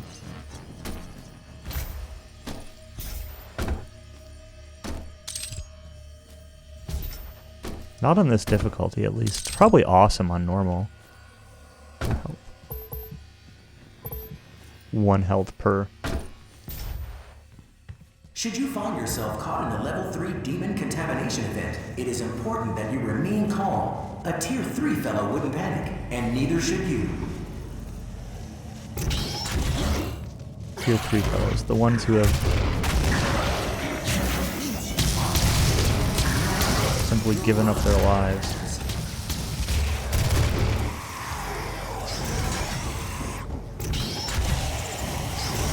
They can recite demons in the proper order.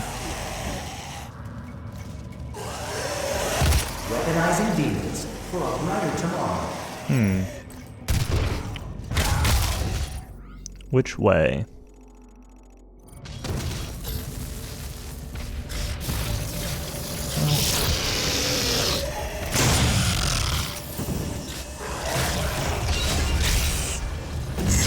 Man, I stunned him, and I still got hit by his nonsense.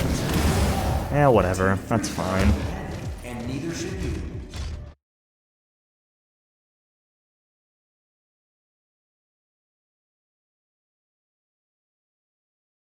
Should you find yourself caught in a level 3 demon contamination event, it is important that you remain calm.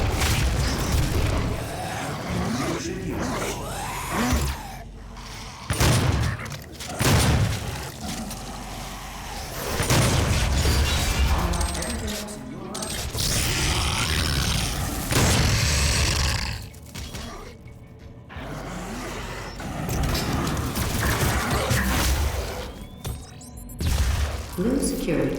required. There's the map. Figured this time I'd check what's down below. But in both cases, Security it's clearance required. requiring the blue clearance, so I guess I do need to go up here first. Weaponizing demons for a brighter tomorrow.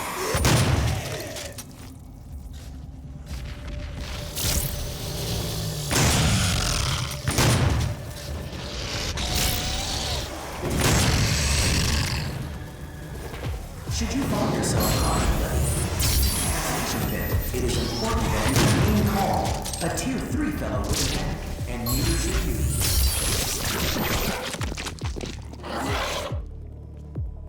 Call elevator.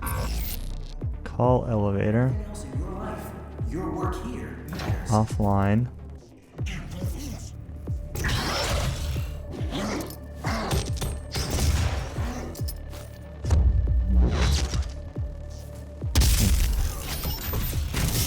Weaponizing demons for a brighter tomorrow. More lore. Great. Nice health refill. That's good.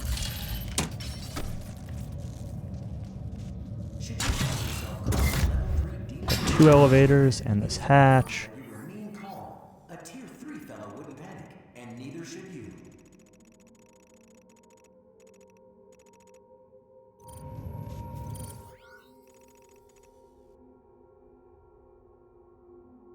The elevators are going to go down here. Let's check out this hatch first. This has got to be where I get that blue card. Because this comes out the other side of...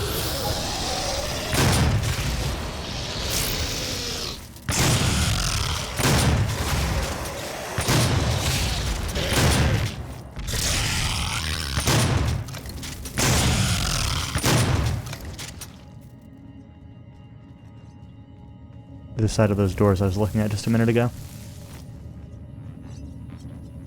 To finish that statement.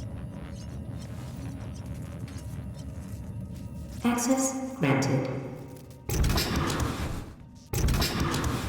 Access granted.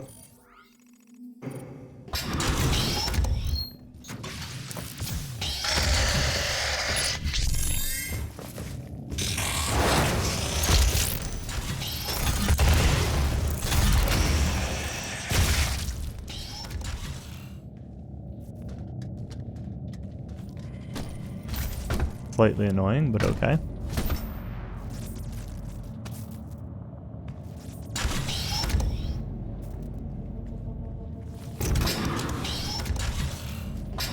A little bit amused that that's considered a secret. Unlike everything else in your life, your work here matters.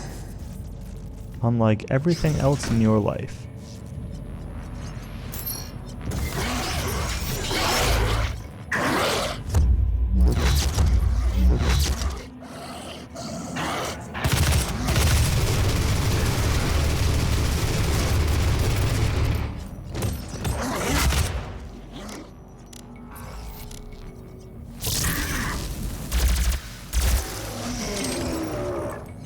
Should you find yourself caught in What's in the other elevator?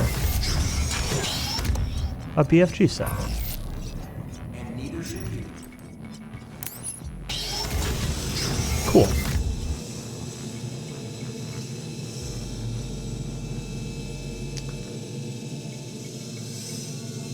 Almost.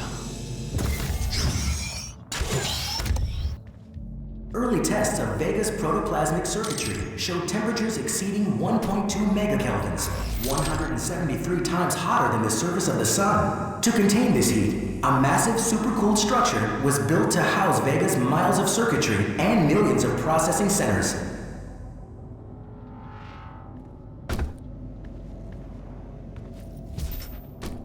You don't say. Cooling core.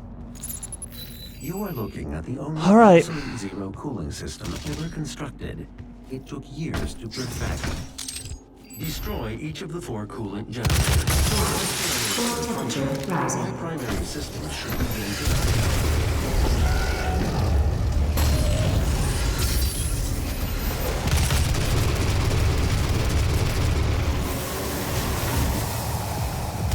I guess said, I remember this being one of the hardest encounters in the game. First time I played it, this game.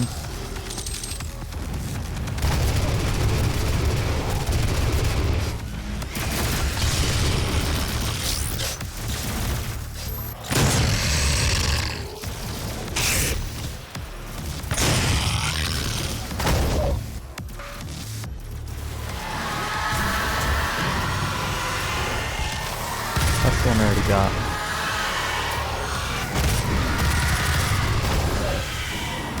I don't really remember the strat. I don't remember if the strat is to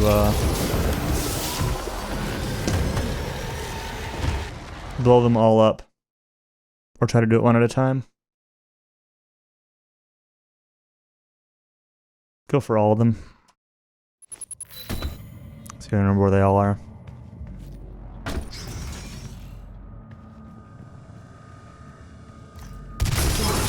Core temperature One. rising. 2. Temperature rising. Give me the armor.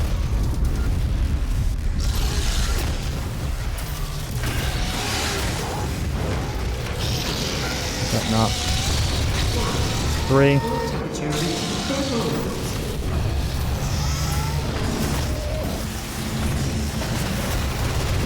4.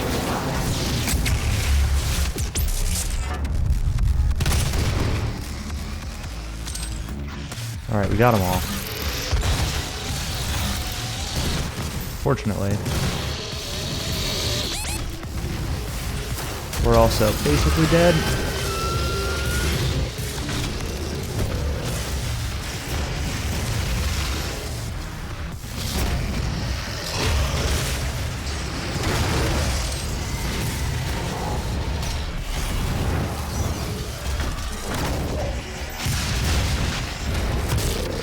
Whoa.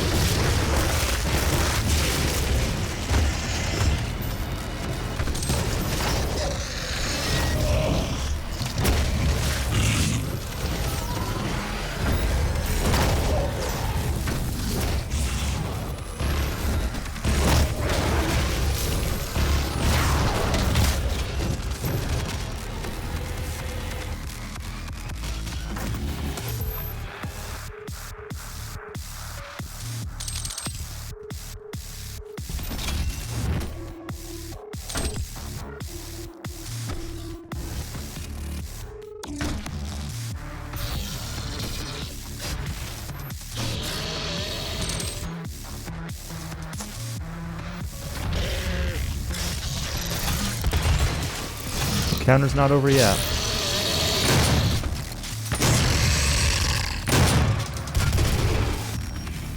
Thank you. Now it You is. Now move to where my core is located to complete Whew. this process. That was way easier than I remembered. I'm pretty sure the first time I played this game, I just kept trying to do one at a time. Grab one core, kill everything, grab one core, kill everything. And I think stuff just like keeps spawning or something. I'm just gonna run through here and pick up whatever health and such that I'm able to grab, ammo, etc.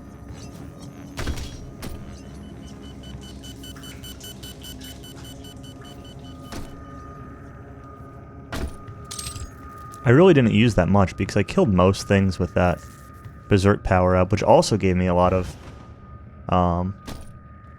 just like health and armor drops because of the glory kills, effectively.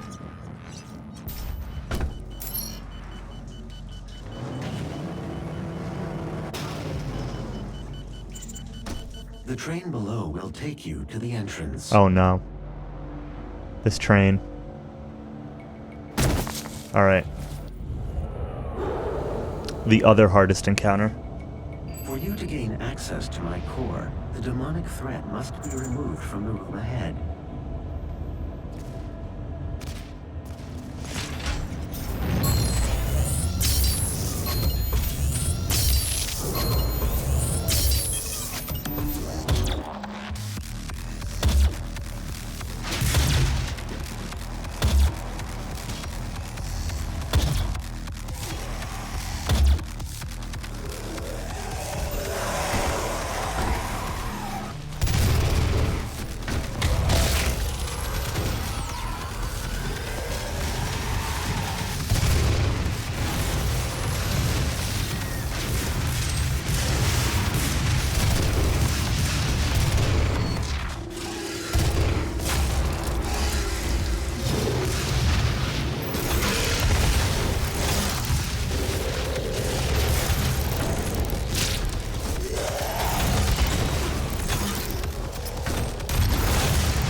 Oh no.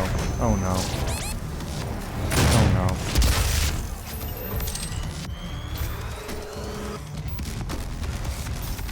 Want the power up, want the power up. Alright, we're alive.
I really need to get that summoner down, but I don't know how.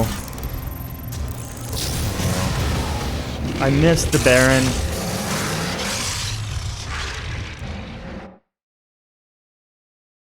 You can see why I say this is the hardest fight, or one of the hardest fights in the game. Again, it's also like the next to last level or third from the last level or something. The demonic thread must be removed from the room But ahead.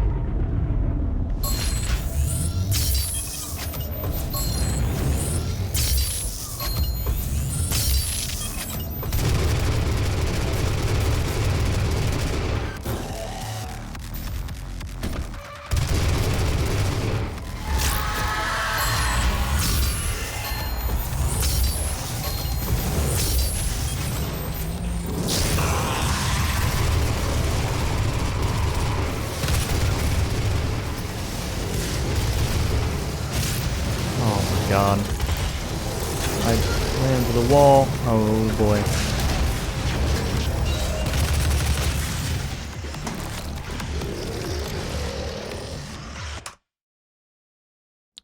Okay.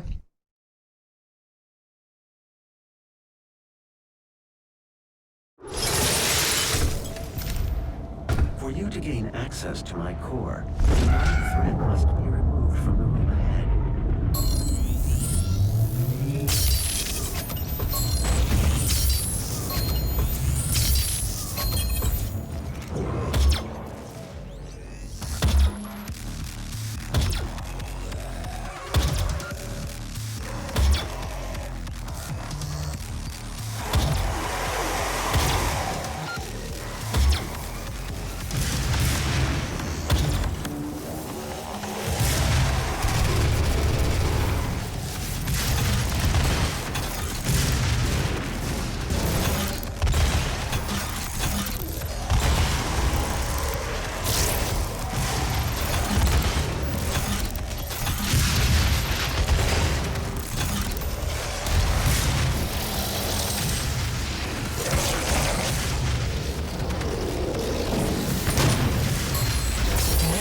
Once again, I hit the wrong button.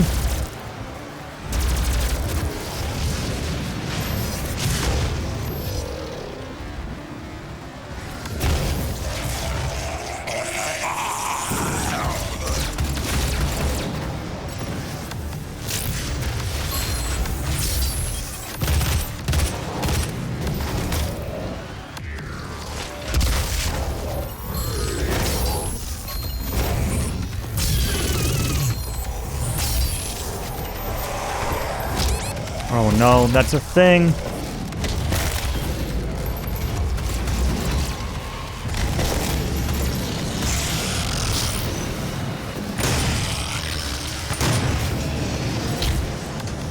I was trying to stun, but it was on cooldown. Fuck. This fight sucks. So much. For you to gain access to my core, a demonic threat must be removed from the room ahead.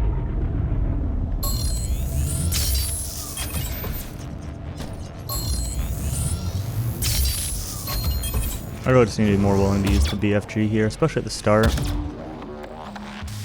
Like, you know what? Let's just do it.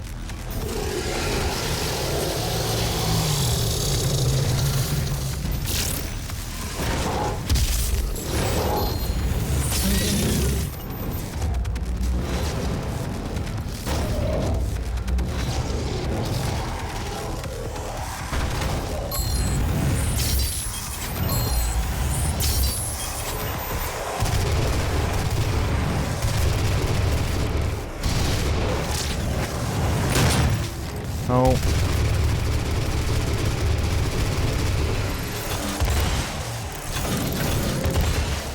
I got stuck on the railing trying to jump over it. Who would have guessed?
Alright, where's that summoner? She needs to die.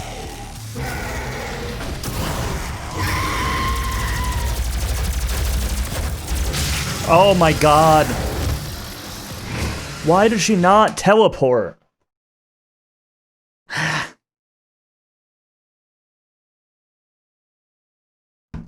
kept expecting her to teleport and she kept throwing those For you to gain access to my hell core, energy a Argent demonic threat must be waves at me removed instead. from the room ahead.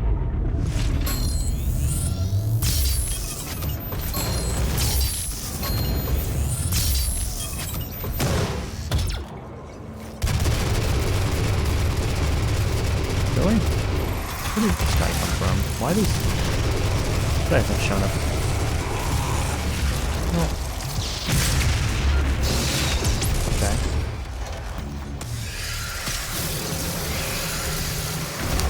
Hey Velo, thank you for the raid.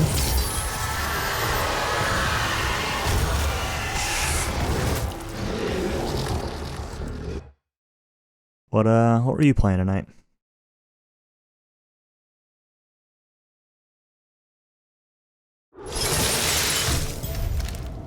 For you to gain access to my core, a demonic threat must be removed from the room I'm just ahead. getting owned here. The attempt before this one was really good. I just got owned by that summoner.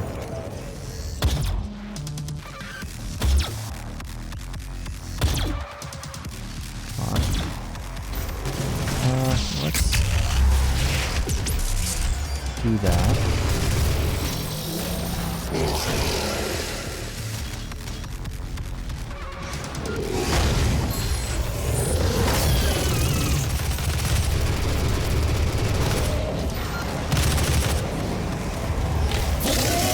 Okay, good.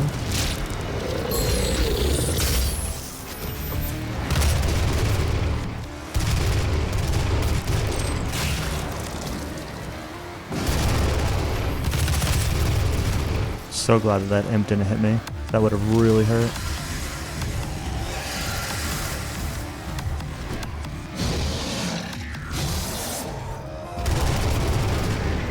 Oh my god. Hello, there's a Cyberman in front of me.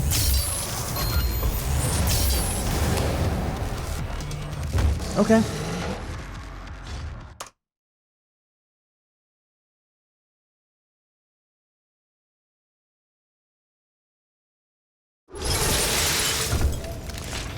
For you to gain access to my core, We can do this. the thread must be removed from the room ahead.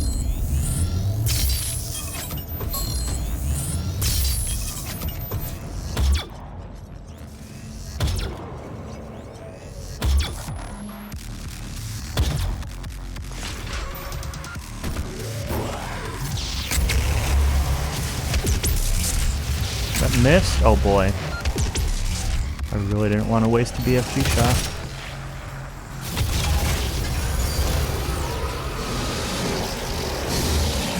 Glory killing that guy hurt me.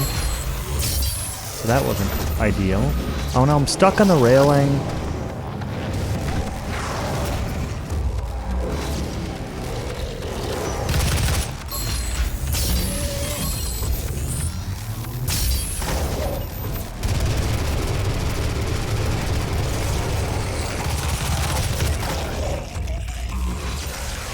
Am I gonna get Doom 64? Absolutely.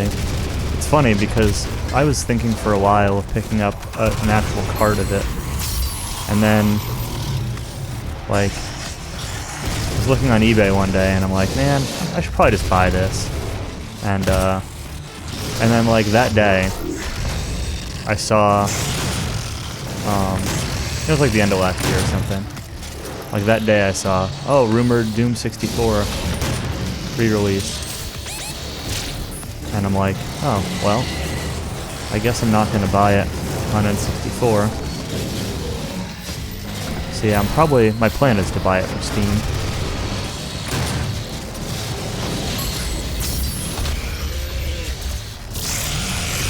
Oh, I'm stuck. I'm stuck, and I'm stuck, and I'm stuck. But I've never played Doom 64, so I'm very excited to give it a shot.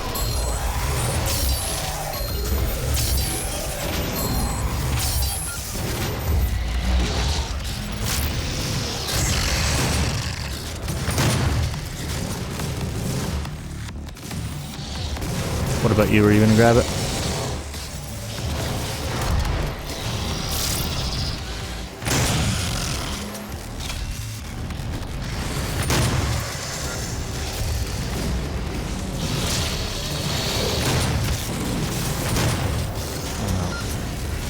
Very bad place to be. Very bad place to be.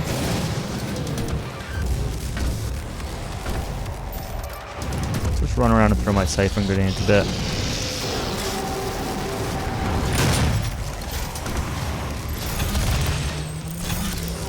I don't know if that summoner's up yet, but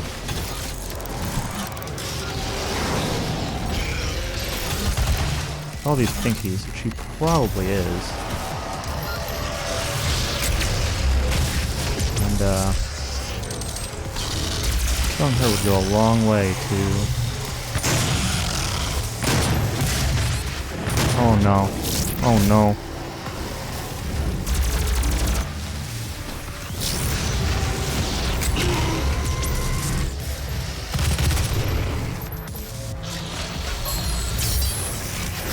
Oh no. I'm saying oh no a lot, but that's because I'm in a constant state of oh no. I want this armor.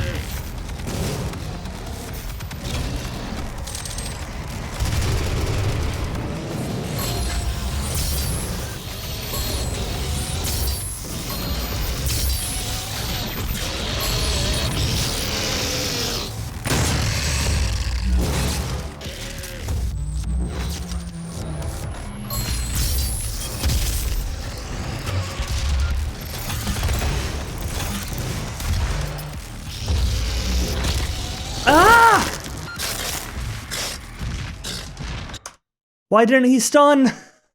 Was I out of ammo? I think I was.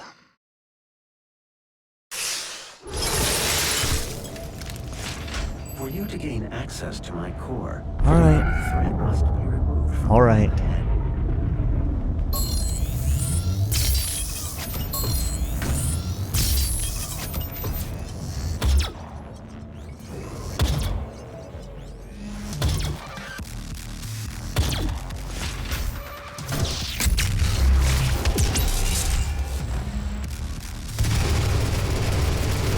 Oh, that second Baron hadn't even spawned yet? Aww. I'll say it was a waste of BFG, but...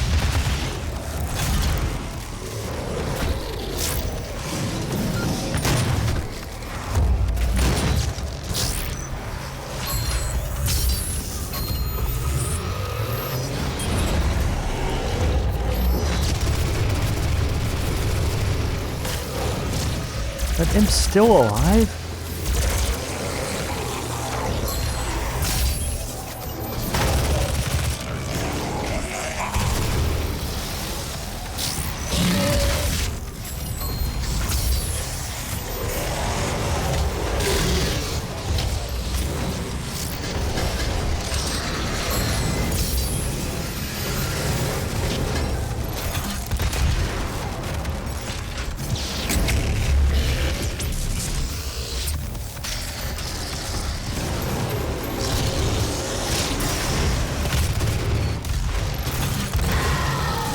Okay, we got the summoner. That's really good.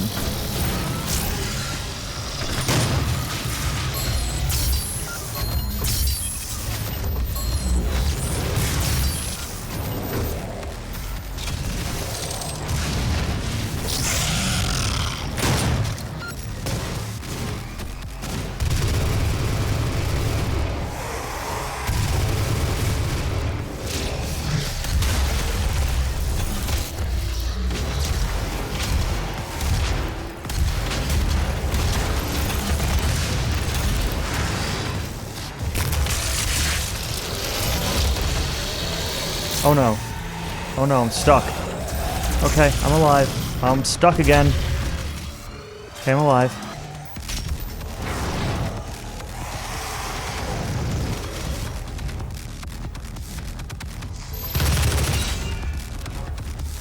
There's a pinky over here somewhere. Yeah, this guy.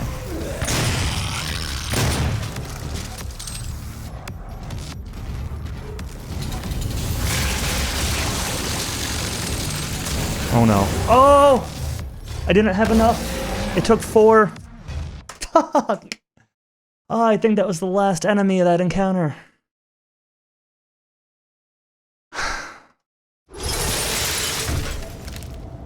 For you to gain access to Hate my this core, fight so much. the demonic thread must be removed from the room ahead.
That will hurt.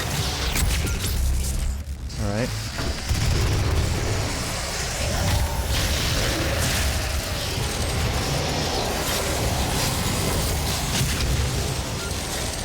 See a Baron? Oh no.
Or those pinkies.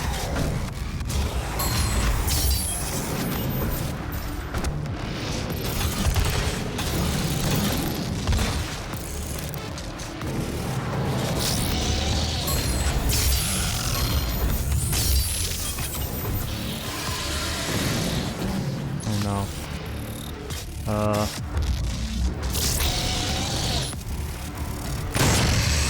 Okay. Let's grab this haste.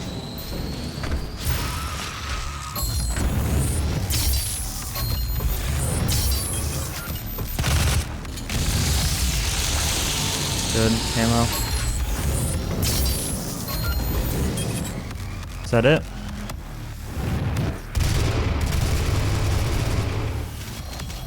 Is that it?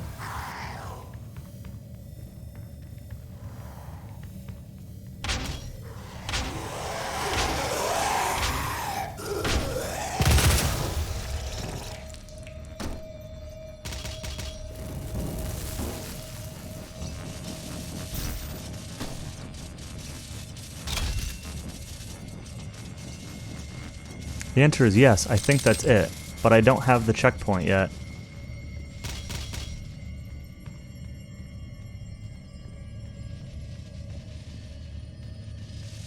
I want to use this opportunity to clean up stuff.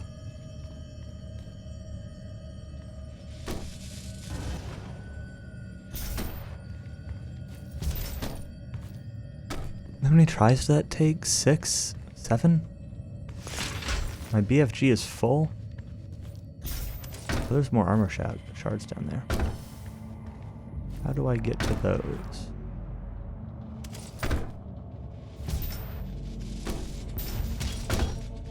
Good.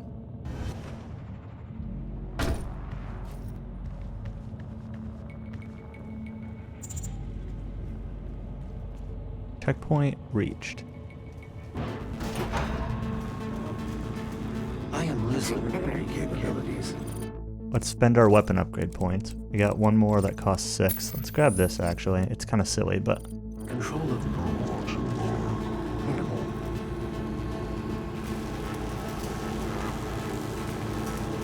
Once Vega's core is destroyed, the vacuum of energy will pull you back through to hell. We have your destination set to the well's location. Now use the crucible to power it down, and the portal here on Mars will be closed permanently. They will not allow access to the well without a fight. But I'm sure that's what you're looking for, isn't it? so it's interesting. Like, you definitely have to wonder how they're able to set your destination to the well, right? Like, oh, cause this explosion, and somehow we'll send you to the well. That seems a little bit too convenient. And,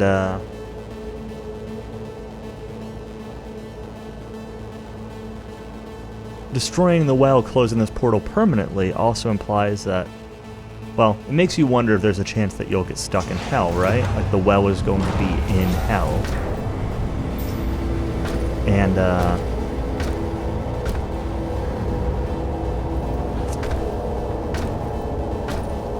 it's like a honey badger. Honey badger don't care.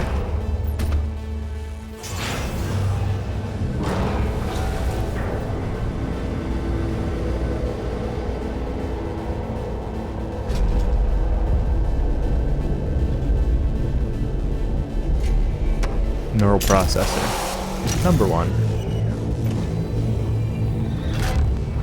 Kaboom.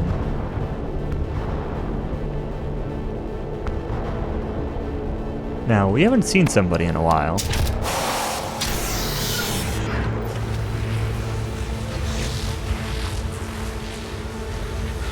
Did she show up here? Thought she did. Oh, we get some last minute lore. And then we initiate core destruction. I thought Olivia showed up here.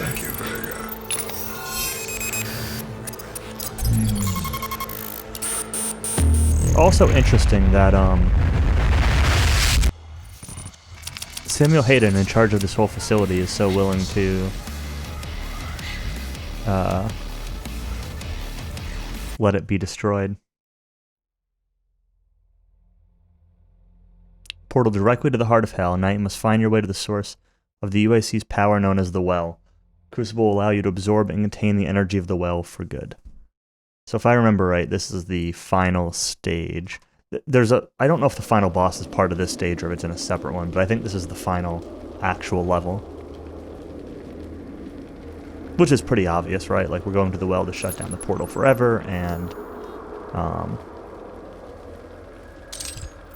we've been full on all of our upgrades and everything for quite a while, and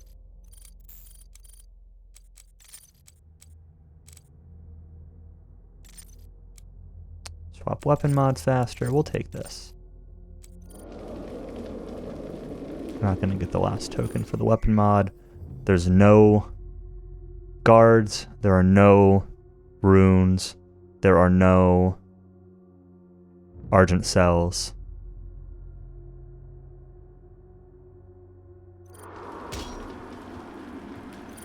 Challenge called Big Redacted Gun. Killed 25 demons with the BFG. We'll be using the BFG. BFG is cool to use on the final boss too, but I remember this level being mostly 3 major encounters. 3 like round arena style encounters. We'll see if I remember correctly, but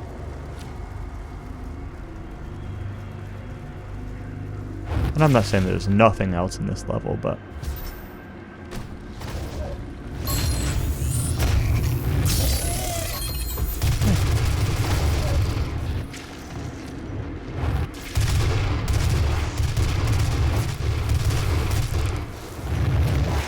I remember those arenas being pretty juicy. I'm not counting this as one of them.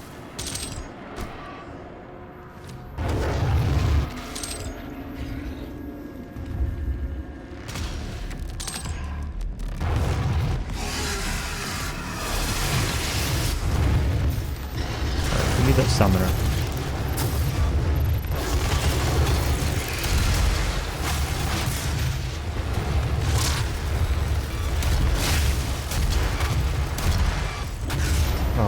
Okay, we're fine. I like jumped and went straight up instead of moving away from this idiot. Oh boy, that hurt. Wow.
Fight's fairly easy.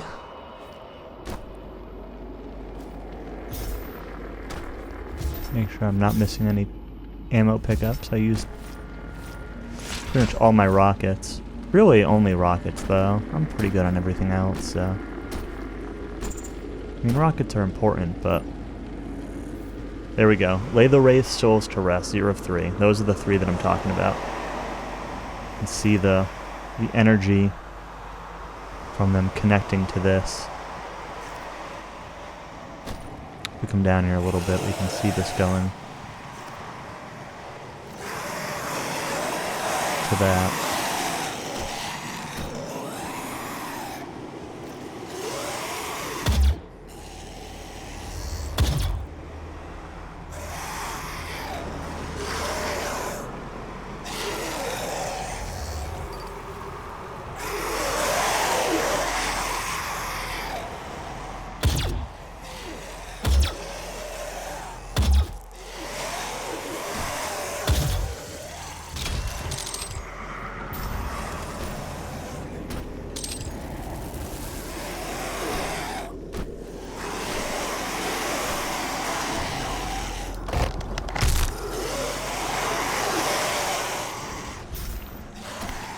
Nice skull switch over here. I think this actually brings us back up. This door.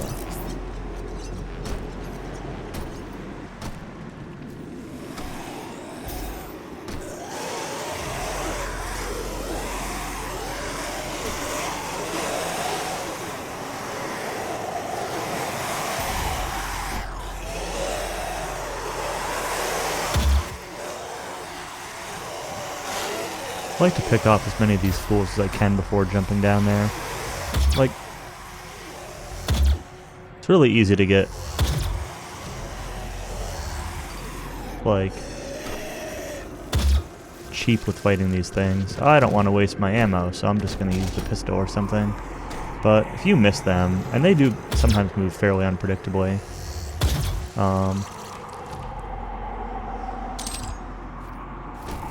it can kind of suck. So there's stuff over that way.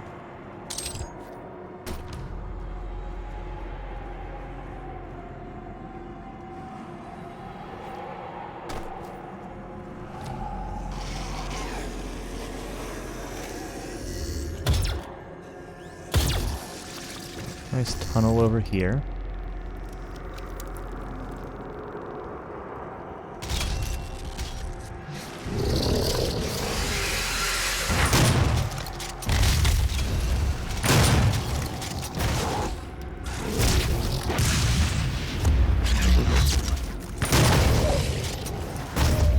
Wrong button! I'm gonna pick up this armor. I immediately take more damage from killing the enemies that spawn that trap you than I do from the armor that I picked up. Thanks, Doom.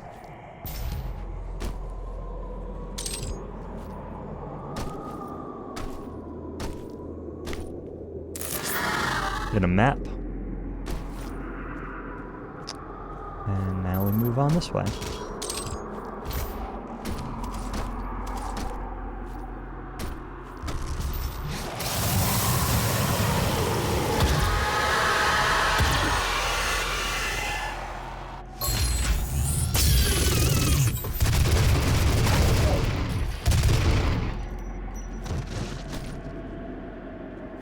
Glory killing that Cacademon's a good trap. Or any of these that, just drop you in the pit if you,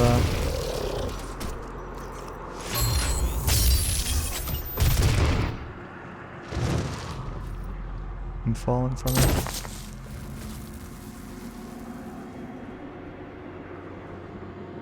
So we can obviously go down there. There's a platform over here, too.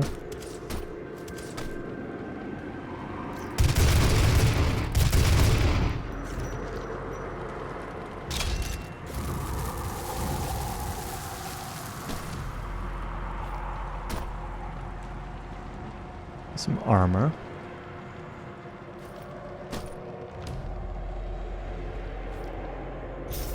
Very useful. What about this? Where does this go?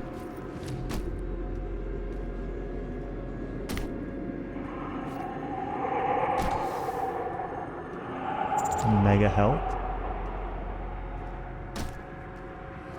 I could grab it, but I guess I'll grab it.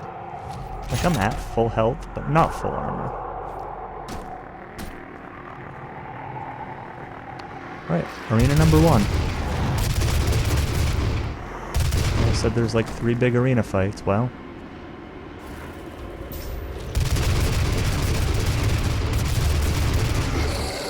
Well, here's the first one.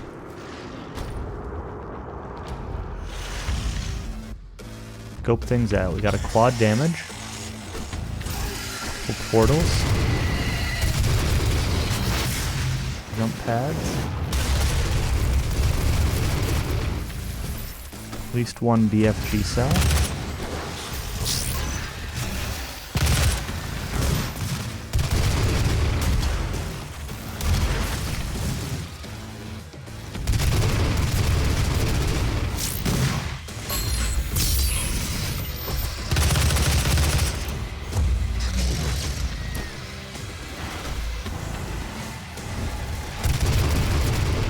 Repeatedly use the wrong grenades.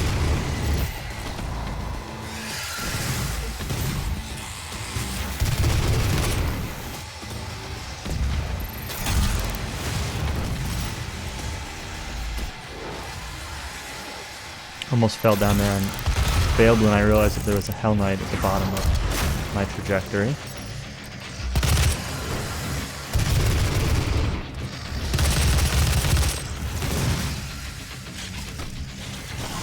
Oh no. Oh no. Alright, we're fine.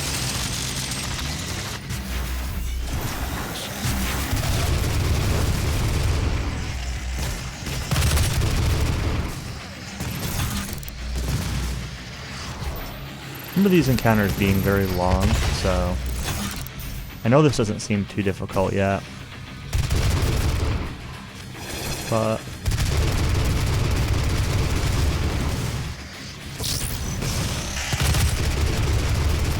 it's far from over. And all it takes is one big set of mistakes.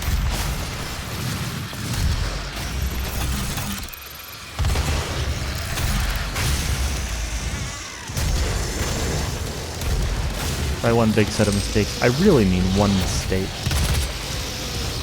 Like, right there.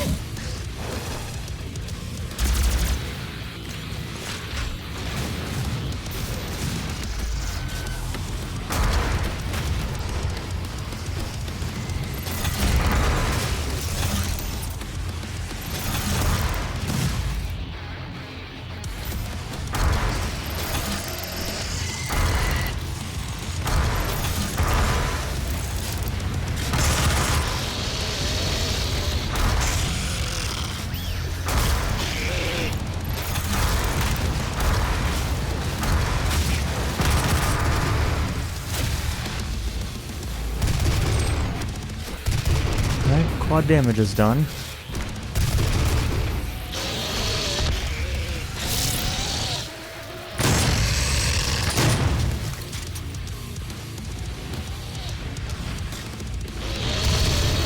No!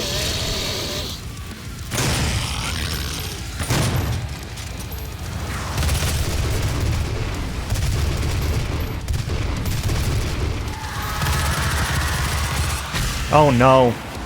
What was I stuck on? Ah. I hate those guys spawning in the middle of those fights.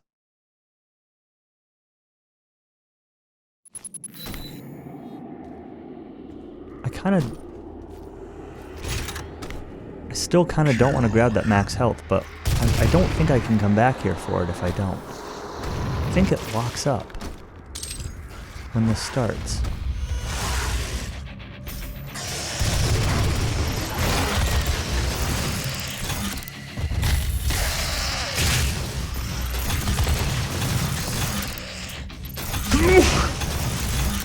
Ugh.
Okay.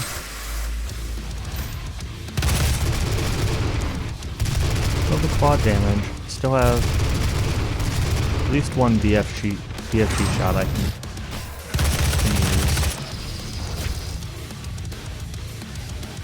Where?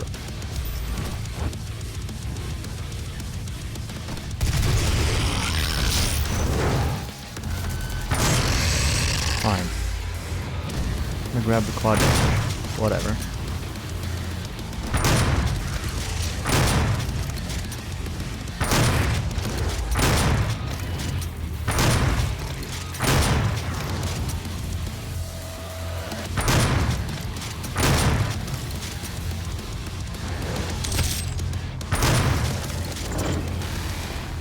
Fine.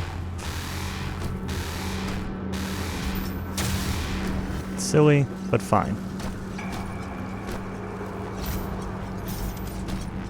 I didn't use that BFG shot.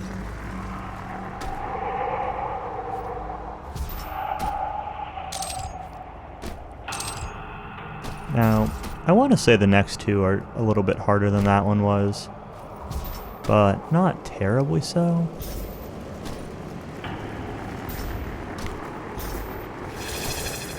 So we also could have gotten into this area by dropping down there.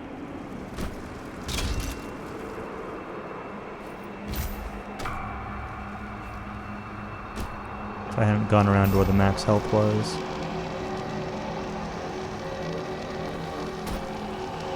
Leads us up to the first of the quote-unquote race. And, like, you can tell that it's sort of hastily designed here, right? Like, you're getting here and it's just like, oh, here's a tough fight, and then here's a big ammo dump.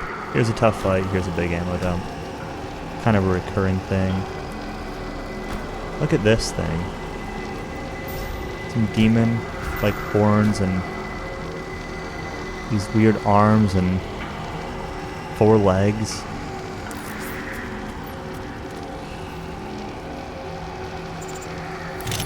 But the Crucible gives no fucks. Then you get one of these guys pointing you off this way towards the next one.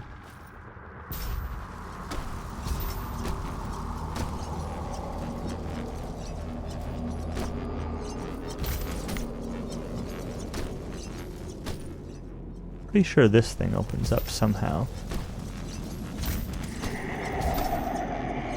Is it a hidden thing? Must not be allowed to free them. Come back down here for a moment. See if there's a skull switch that I missed. I'm reasonably sure that there is, but whether or not I'll be able to find it, I'm not going to look too hard, but because at this point, finding secrets and getting more upgrade tokens or whatever is only for the sake of having like a higher finishing percentage. There it is. And not for like a tangible benefit.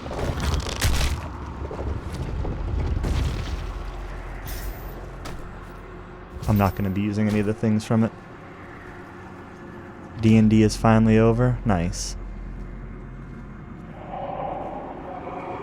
Chocolate muffin. That sounds really good.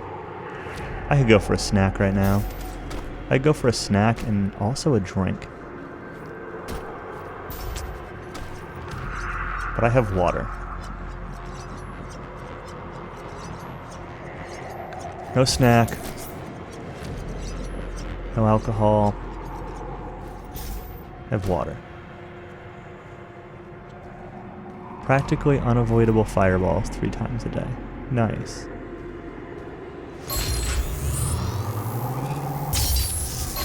See ya, Hell Knight.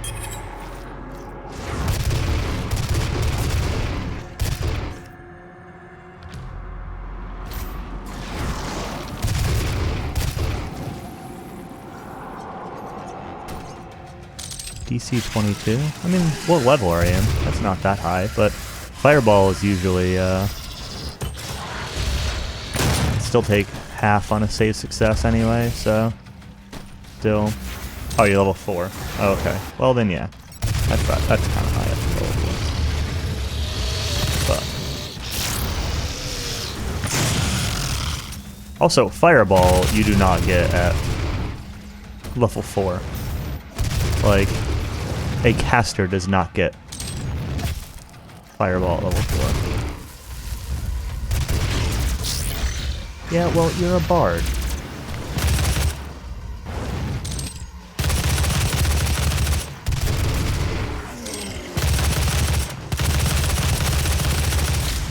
That DC honestly does not really seem ridiculous, but for like a higher level. But a barbarian having it at level 4 is ridiculous.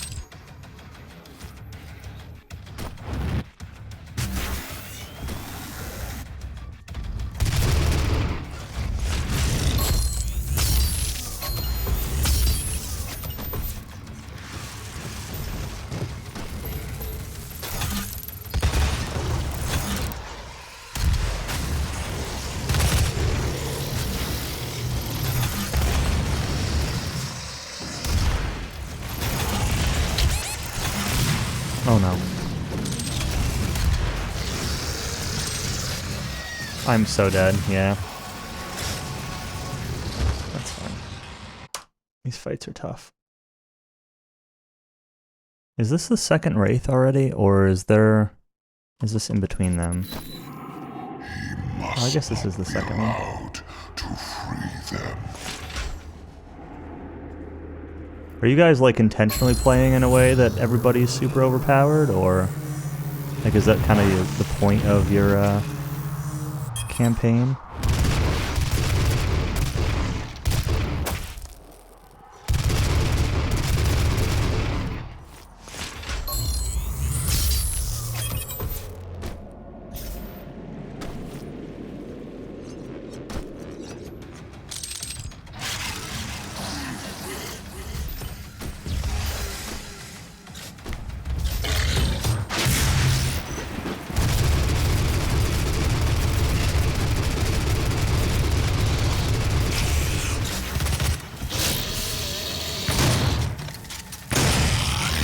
Wizards of the Coast book?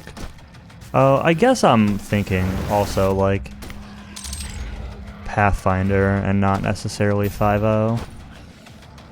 I don't really know 5.0 rules well enough to know like what is and isn't ridiculous there, but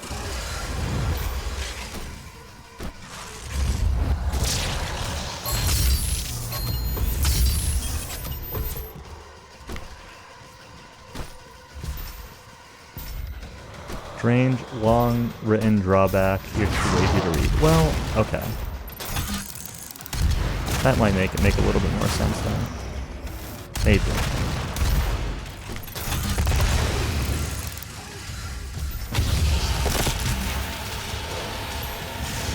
I really need to know if there's like a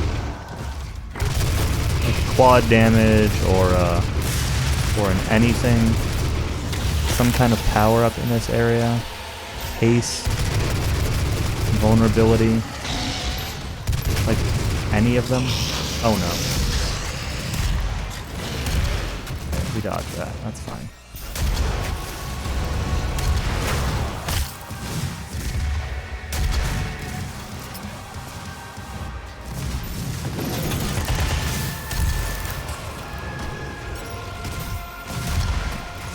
Let's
That's another one? Oh no.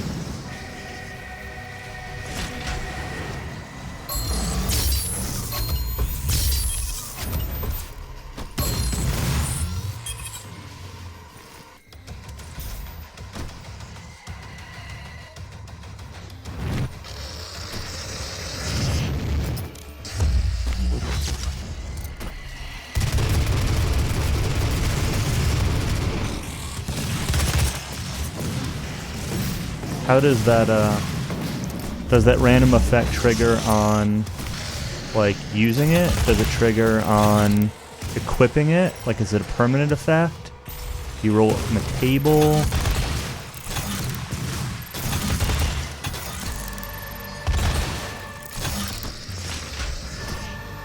Oh, there was a... What's here? Whoa.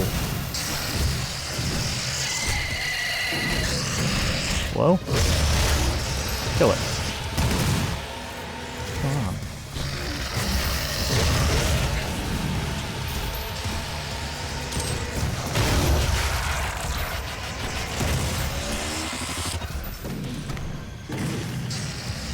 Yes, yes, yes, yes.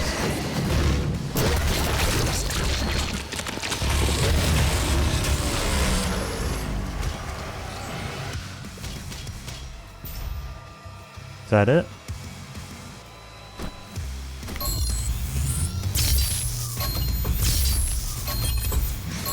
That's not it.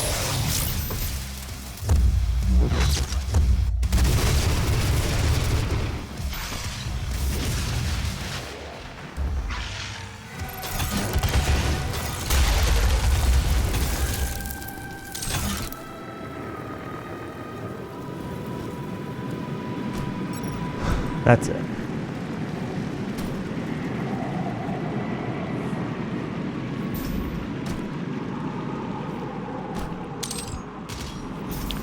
Sure, the DM decides it, but usually, usually for an item like that, I would expect there to be a table, and the DM would roll a die and look up the result on the table, even if the player doesn't have visibility into it, what it could be. There's usually a range of potential strengths or weaknesses that it could be, rather than just make something up. I mean, maybe not, but... Maybe not in this case, but that's usually what I would expect.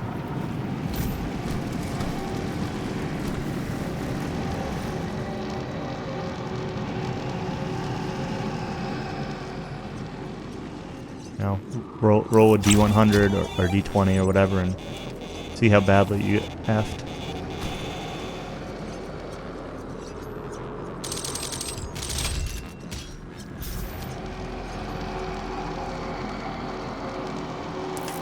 Alright, Wraith number 2. Alright, one more of these Wraith arenas.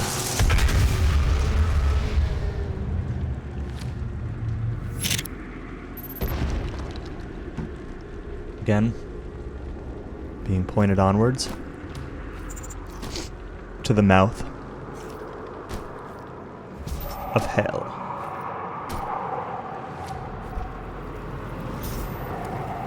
Hello, upstairs neighbors. You are rather stompy this evening.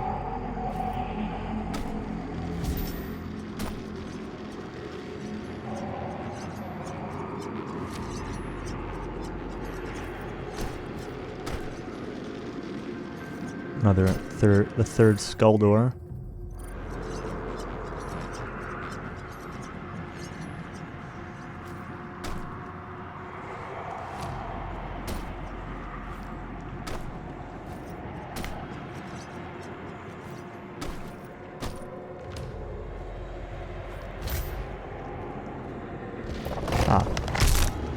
And the switch for the door.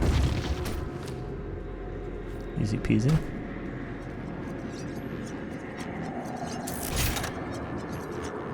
Challenge complete. Got 6 more weapon tokens.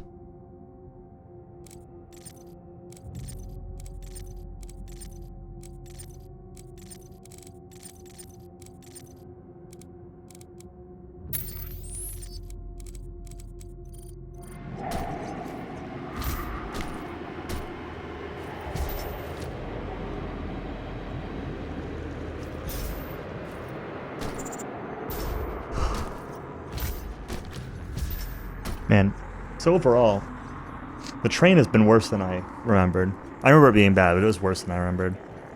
These arenas have not been as bad, and the cooling hasn't been. The cooling area wasn't as bad.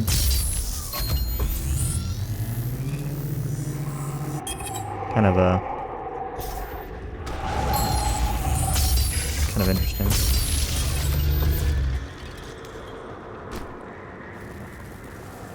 A quad damage in there.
Still fine so far.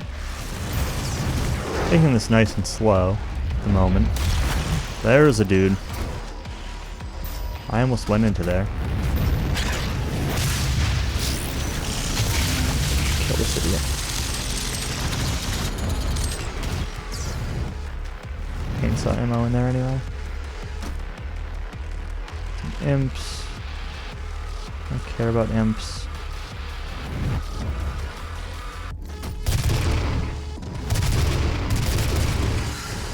Expecting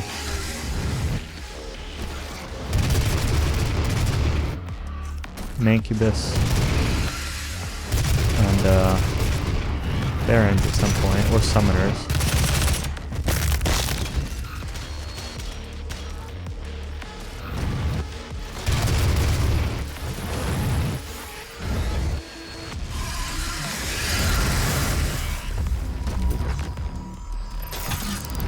Stop going into there.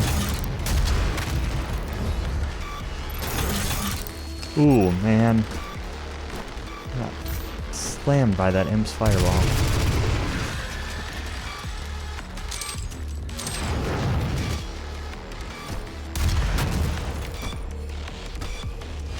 Why is this fight nothing but imps everywhere, dude? Oh, there the Mancubuses. Oh no.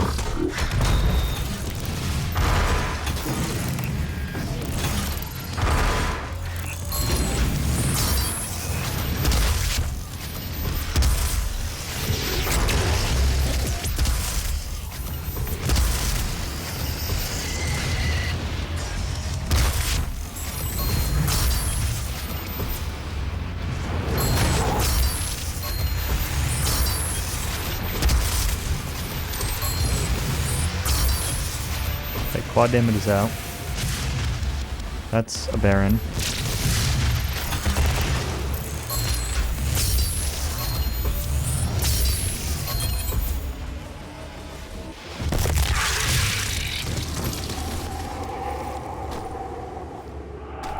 Is that it? Okay. That was, again, shorter and easier than I expected. Mom made you sushi.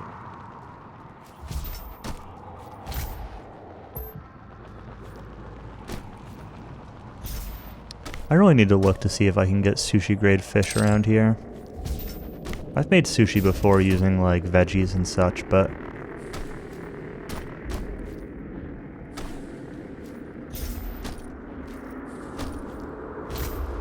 not nearly as good as with fish.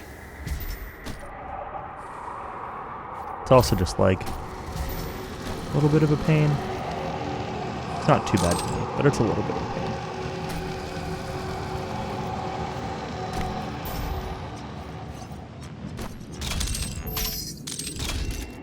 giant stash of ammo and armor. And then our last wraith.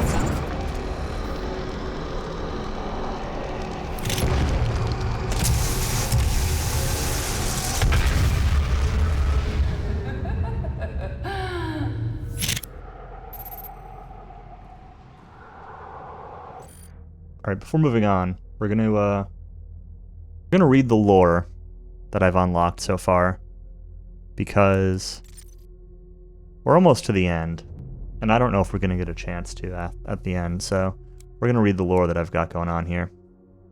I'll come back to the race. We're gonna top down like we've been doing. Why is it not... It is, like, constantly resetting my lore on these places. Argent D'Nur. While some intelligence has been directly retrieved from Argent D'Nur, most of the details we have regarding this location have been extrapolated from decoded tablets and scriptures. Limited data from remote collection and information decrypted from the Corax tablets suggests that this area is the corrupted ruins of a lost realm, a world that has been entirely conquered and absorbed into the Hell dimension. The battle that was fought to claim this area is of great significance, as the spread of Hell's dominion accelerated quickly upon absorption of the region. Interesting that, like, talking about Hell absorbing the region as if Hell's expanding. You know, the fight to, because that's exactly what this is, right? The world's been conquered, absorbed into Hell. Like, just makes you think of what's going to happen to Earth, I guess. What I'm going for. The thought that Hell can expand in that way is interesting. Obviously, it's been, like, what's sort of been happening, or expected to be happening this whole game, but Hell energy that emanates from this region passes through a dimensional tear and appears on Mars at the Argent Fracture. From the Corax tablets. All falls before the command of Hell, for our power is absolute, our march to victory inevitable. Before our armies, even the elemental race of Argent D'Nur were subjugated. In that great victory, the Night Sentinels, protectors of the Wraith, were betrayed by one of their own. And the wretches wept as we devoured their world and took the well for our devices. None stand against us, for treachery resides in all things, and we shall set it free. Some of you in a previous life may have held childish notions of God and the kingdom of heaven. This ugly representation of spiritual nirvana was designed to control you, to placate your natural feelings of hate and rage, to subdue your realization of your place in this universe. By embracing science, you took the first steps toward freedom from these intellectual chains. By dedicating yourself to the development of Argent energy, you cemented your place in the next age. Now let us tell you about the real heaven. The real kingdom of the gods is a place that you will never reach and should never wish to. No human will ever visit the sacred ground of Argent D'Nur unless they are made a god by the Dark Lords. Humanity's only purpose and reward is to serve the ascension of the Imperatrix and protect the Crucible. You will be destroyed by the demons while I will be made a god. My immortality is assured, while you will writhe in perpetual agony at the bottom of the darkest hole in Hell. You will be forgotten. Your life, your loved ones, your achievements and failures are nothing. A blank space on the canvas of time. Thank you for your service. May you rot in Hell. Olivia Pierce. She will be made a god. Her immortality is assured.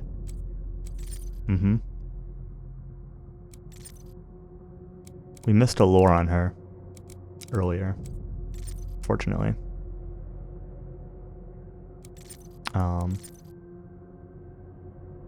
We've got a last entry on Vega that I didn't read earlier. Vega is powered by a mix of unrefined Argent plasma taken directly from the Argent Fracture and UAC technology. While details regarding the development of Vega are a closely guarded secret, it's rumored that Vega's core is powered by a piece of arcane technology found near the Argent Fracture. The behavior and calculating power of Vega is unprecedented in AI theory, and the system is, to some extent, self-taught. After the initial core software was uploaded, Vega began gathering data from all the UAC subsystems without oversight, and effectively took control of the Mars facility operations. Vega also proposed a more effective method for processing Argent plasma into Argent energy, devised better analysis theorems, and even designed new Argent compression schema, allowing for the development of Argent caches and later the Argent accumulator. Now, one thing you have to wonder is, with some of this lore regarding Hell being absorbed or hell absorbing areas around it. Clearly it's obvious that opening this rift could lead to that. And Olivia's stated goal is clearly being immortal, being a god. But Samuel Hayden was in charge of Olivia, and in charge of this whole facility that led to this outcome. So he had to have some awareness that this was a possibility, and likely even some direction on where it was going and what could happen with it. And you have to wonder,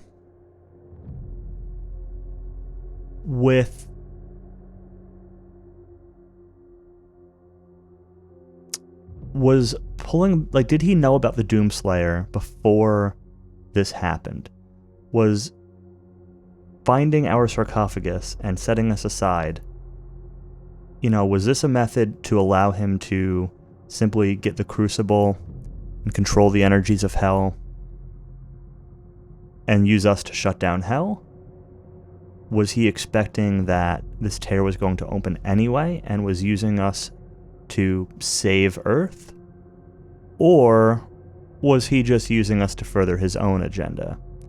What was his real aim? Was his real aim to, hedge the bets against Olivia? Was the whole aim to get his energy?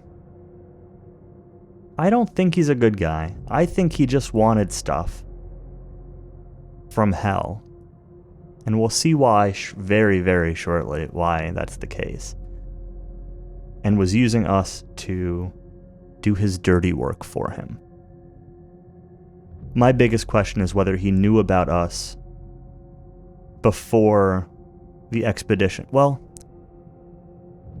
before the expeditions into hell.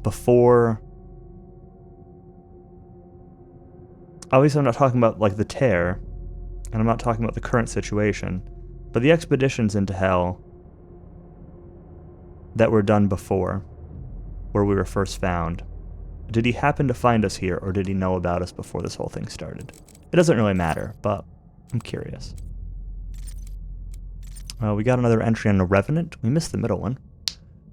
During initial development of the Revenant program, a curious side effect of Lazarus Wave exposure was discovered. The Argent energy held within the plasmatic isotopes of the Lazarus Wave mutates Ossian proteins, resulting in rapid skeletal growth.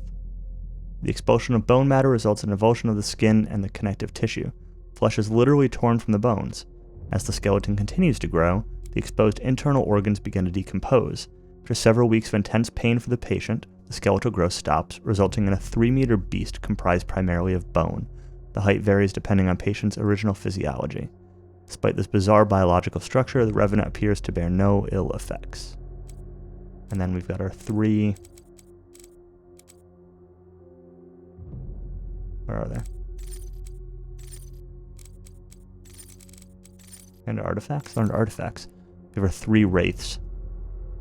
While there have been no confirmed sightings of these creatures, much is known about them as they are revered by the demons and referenced multiple times in all explored areas of hell. According to scriptures found in the Kadinger Sanctum, the wraiths are elemental beings that inhabit the realm of Argent D'Nur, a world that was colonized in the first age of Ascension. So the demons have been here a long time, I guess. The wraiths were deified by the people of Argent D'Nur and protected by their fiercest warriors, the Night Sentinels. They're believed to have been imbued with a powerful energy. The elemental race, if they do still exist in Argent D'Nur, have no doubt been corrupted by the power of hell. However, descriptions of the beasts suggest they were terrifying in their own form before any demonization occurred. The protection of these beasts was both a measure to harness the power they generated and also a defense against them, hence the need for a warrior order to serve as protectors rather than a simple priest caste. Several tablets describe the worship of the race as a necessity to avoid their wrath, and the Ungmar Codex specifically states that that wraith call, the sign of an approaching wraith, caused panic and terror among the people of Argent D'Nur. It's also possible that some sacrificial ceremonies were attached to the worship of the race. And one more, further reading from the Ungmar Codex. The Night Sentinel stood strong against our legions. Conquest of Argent D'Nur, empowered by the wraith energy, was foiled at every turn. Yet in our darkest hour came a lowly priest, Dig Grav, and in his guidance, a weakness in a heathen of the Night Sentinels was found. The bargain was struck thus, for the return of the betrayer's only son, lost on the battlefield. D. Grav must be taken to the source of their power, the elemental wraiths. Led there by the wretched betrayer, D. Grav and his cabal set a curse upon the race as they slept, and used their essence for our own devices. With the power of the race they formed the well, that which brings us upon our enemies. Thus the city of Argent and their false gods fell under the unholy might of the Hell Priests. For his payback, the betrayer's son was returned to him in our form, and the icon of sin was brought upon the heathens. His vengeance was swift and merciless, for the wages of treachery are suffering. With the fall of Argent Dinner, their realm was taken into ours. Their temples and ruins, their carved rock and edifice, all was absorbed into our realm and taken as trophies of our triumph. Lots of references to this icon of sin.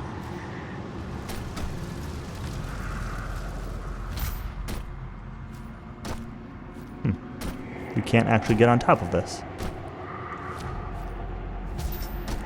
Nor that.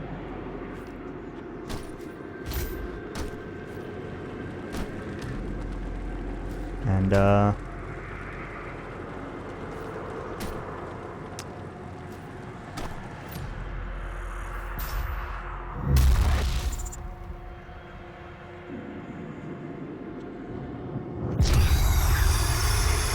Olivia. They promised me so much.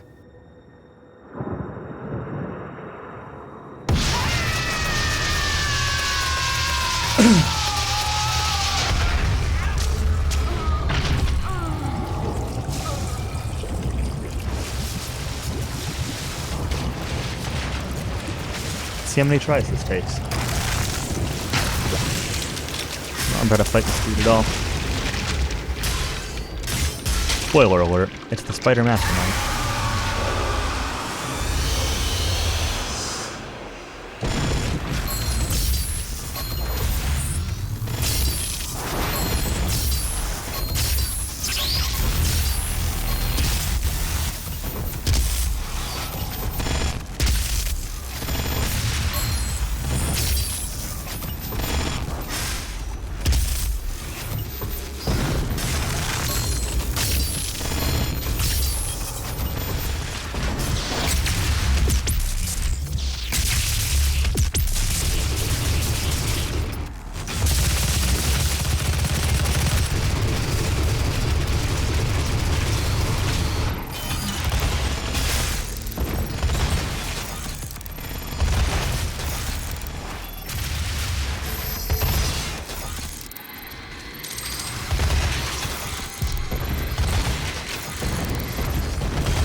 Whoa.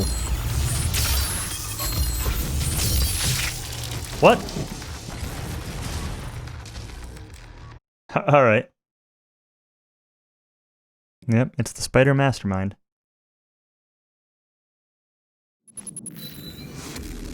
That's,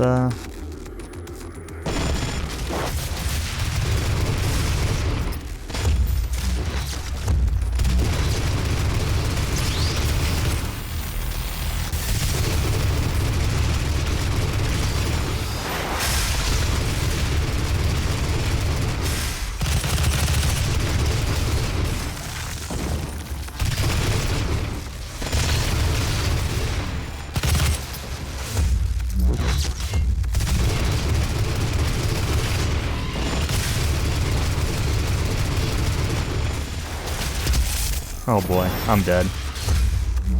I ate that full salvo.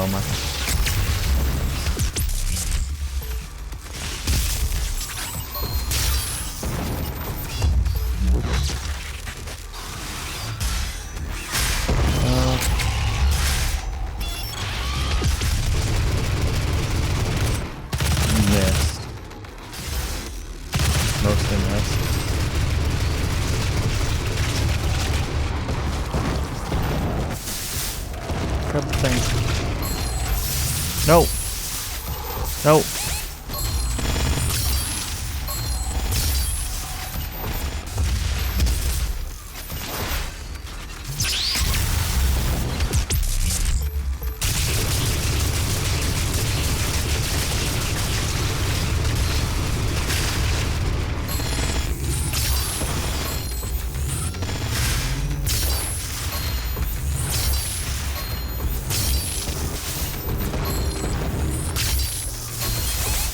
Why? Oh. Okay. I'm confused as to why I keep falling off of these things.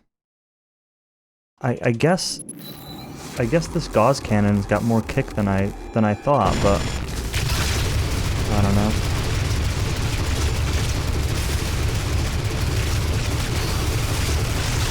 That's what I'm getting confused about. It's like,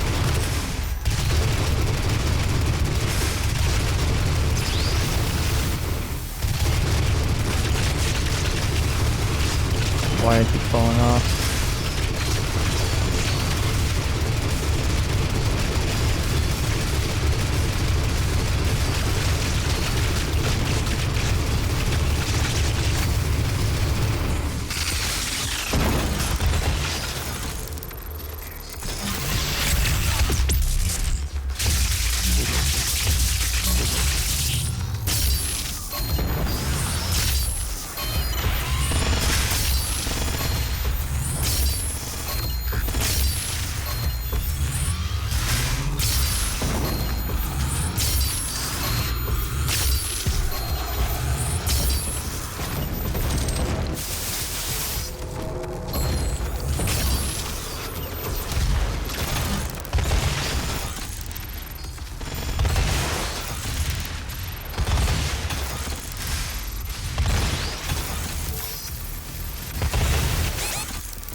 Ah.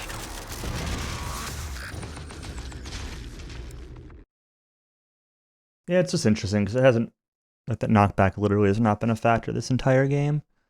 And now all of a sudden it's, like, enough to push me off a ledge. I really want to save the BFG as much as possible for when I get low.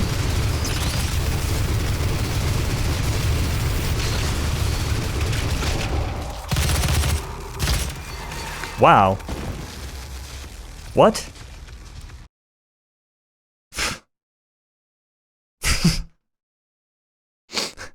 She just walked up and one-shot me. That's never happened before.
I remember right.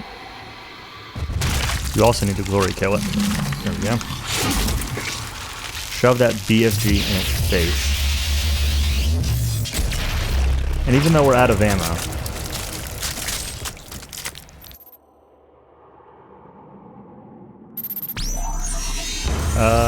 I think it was more than 3, but 4 or 5 maybe. Wasn't too many. 1 or 2 of them were like instant. I think it was like 5.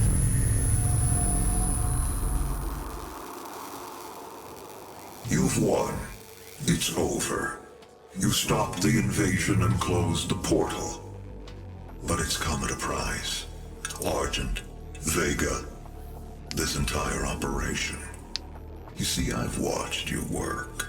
Come to understand your motivation. You think the only way is to kill them all, leave nothing behind. And you may be right. But we can't just shut it all down. Without Argent energy, it will be worse. I don't expect you to agree. But with this, we can continue our work. I am not the villain in this story. I do what I do because there is no choice. We do what we must because we can. Coordinates complete. Our time is up. I can't kill you, but I won't have you standing in our way. Until we see each other again.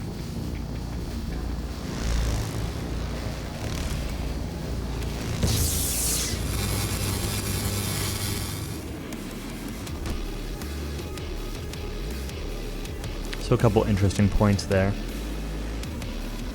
One is that it references, some of the lore reference the Doomslayer with a sword and shield. And we clearly see a sword there at the end. So I kind of wonder if we're going to get a shield in Doom Eternal and retain that, get back that,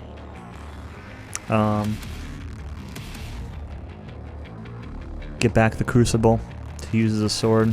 I'm not sure. It's just speculation, of course.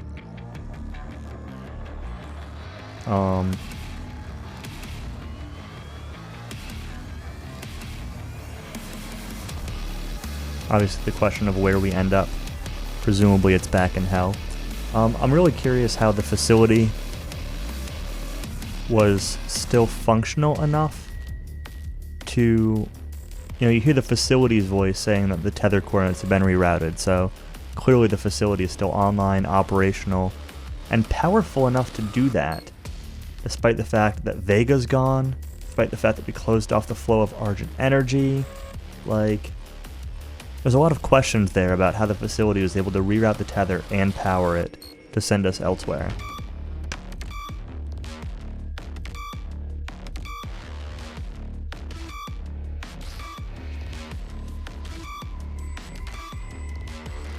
I suppose it doesn't really matter, but it's interesting. Thanks for the GG.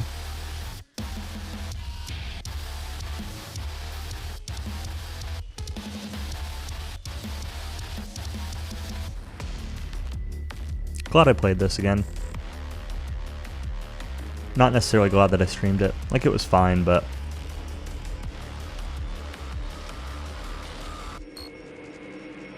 I probably won't stream Eternal when that comes out. I'll just play it off stream.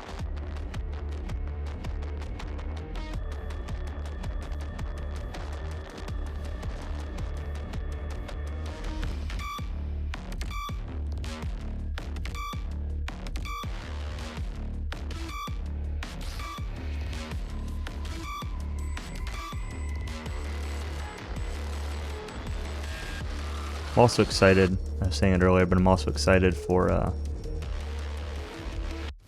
the ports of Doom 64.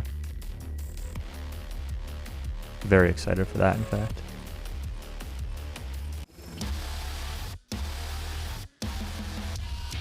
The Collector's Edition? What's in the Collector's Edition? You mean of Eternal specifically, or is it like a collection?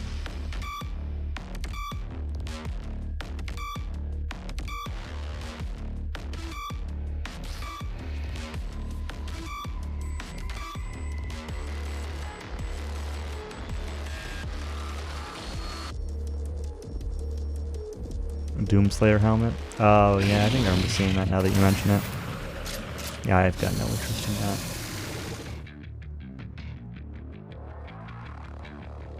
Not a fan of collecting physical junk like that. I don't really have anywhere to put it to show it off, and I'm not going to spend more money to stick something in a box only to throw it away in 10 years. That's pretty much what I would do with it. IT director, information technology. See, I want to work for a video game company, so I show up here under the IT part of the credits. It'd be really funny. I'd probably wear it.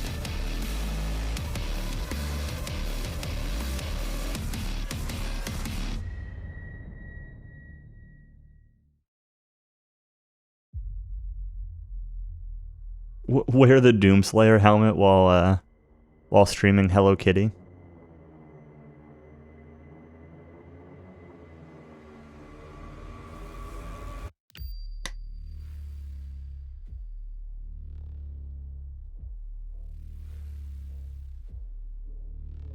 I'm gonna let all these credits play out before I cut it. Obviously I'm done for the night after this, but it's pretty fun. Glad to be done. I'm not gonna host anybody after this, obviously, but I'm probably gonna go watch a little bit of Tonic playing DQ9. Probably getting pretty far through it by now. Probably like 6 hours in, 6.5.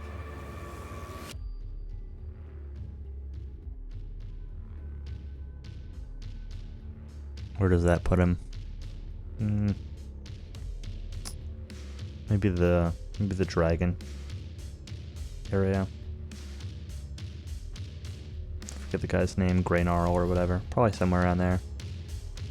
I'm guessing. Find it interesting how even with VSync off, the credits are locked to 60 FPS and like obviously a little jittery at the scrolling. Tell the game's like kind of struggling to lock it at 60 a little bit. It's a little amusing.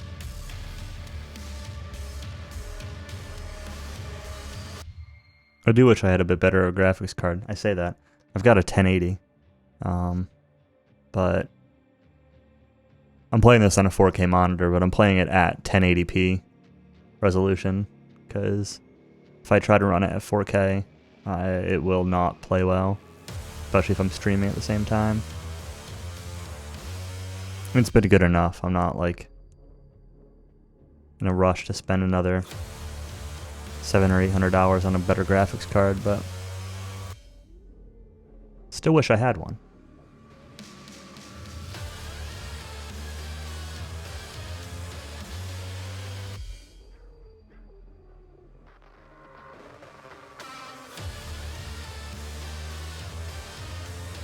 I keep telling myself I want to build a new PC in general, but I'm putting it off. I was going to do it when the Ryzens came out, but I keep putting it off since then, so at this point I'm just going to wait.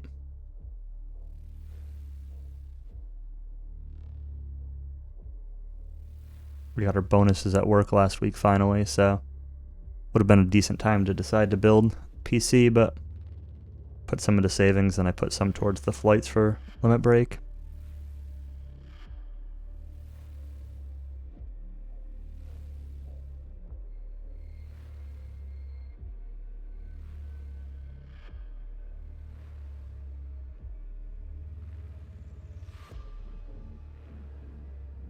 Of course, I could afford to build a PC if I wanted, but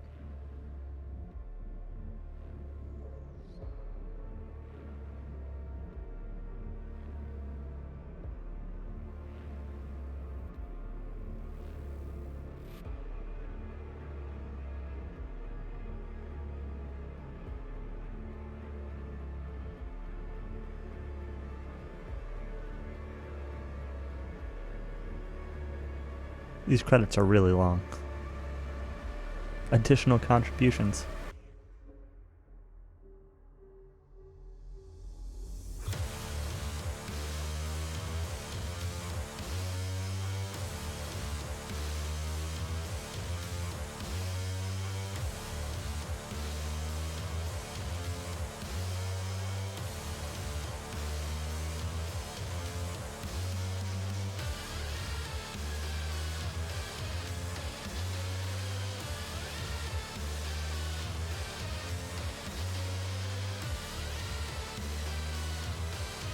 Soundtrack in this game is so good. Credit song is pretty good.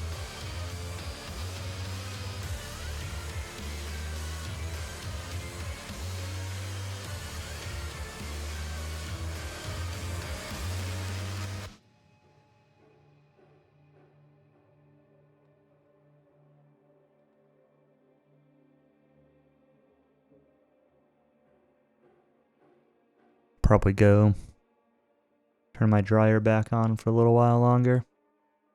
Make sure my comforter is fully dry.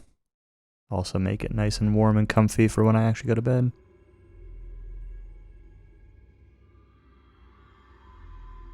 Do these things ever end? Sales administration coordinator, sales assistants?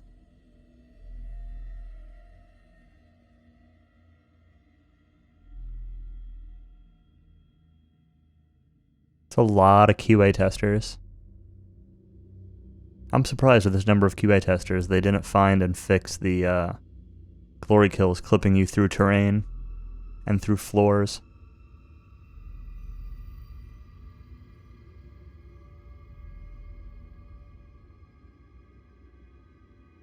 I don't think it happened to me my first playthrough or second, maybe, but it happened to me this one. And I had friends that it happened to repeatedly their first playthrough of it.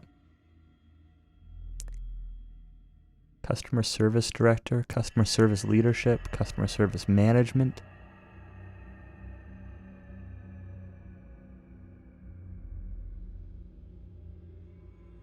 Customer service staff.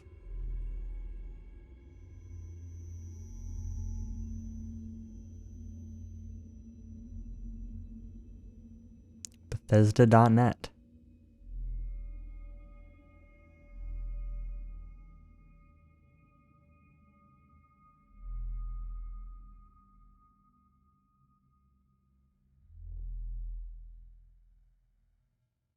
They're nothing if not thorough.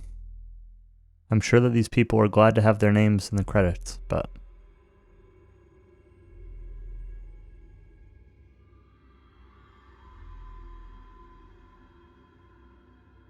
Senior network engineers. That's where I want to be. I'll go work for them and show up in the credits of the next game. Director of security. Security team. More ops management. Ops leads. Operations tools admin. Sysadmins.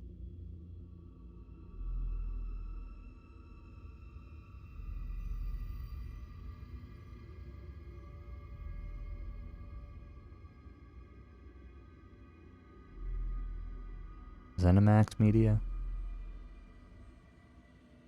Legal lead. Legal department.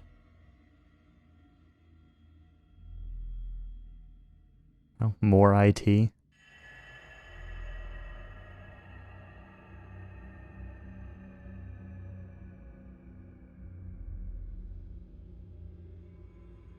HR.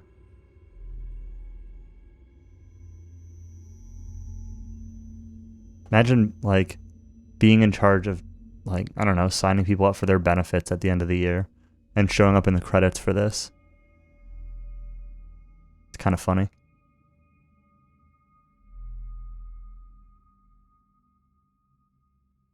ZeniMax Europe.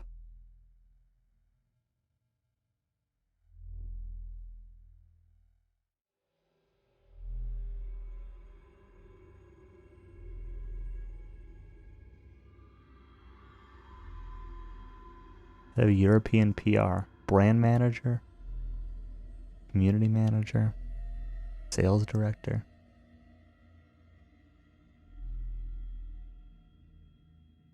I mean, you can skip the credits, but I was going to say, imagine timing this game JRTA and having to sit through all these credits at the end of your run. Contracts administrator, paralegal. Senior IT generalist. What does that even mean? Financial accountant. Finance assistant, ERP specialist. PA to president. Office manager.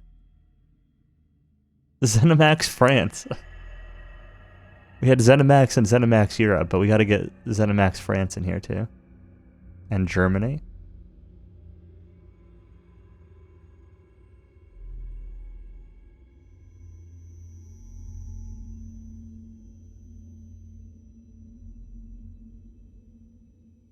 Jürgen Paul.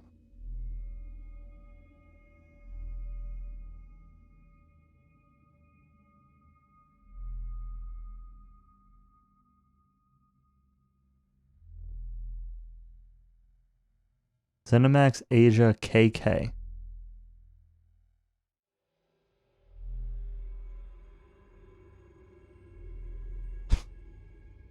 Many Asian sounding names, and then additional support. Timothy Gill. ZeniMax Australia. Localized versions produced by Synthesis Global. This is really funny. This is a good meme.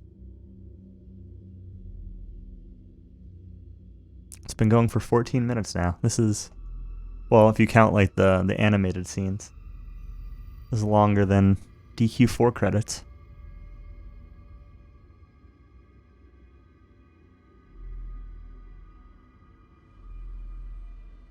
I think Necrosaro end to the end of the credits is like 13 minutes in DQ4 PlayStation.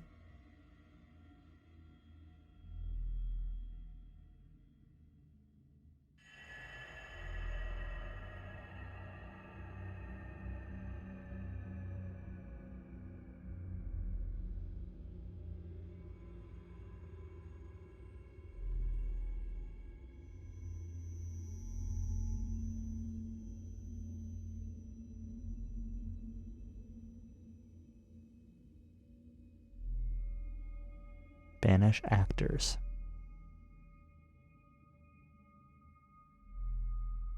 Russian audio. Russian crew. Russian actors. Mexican audio? Didn't we already have Spanish audio? Was it really localized into Spanish twice? Huh. I mean, I understand that Spain and Mexico are two separate countries. I'm just surprised that they did multiple Spanish language localizations. Brazilian. Probably Portuguese.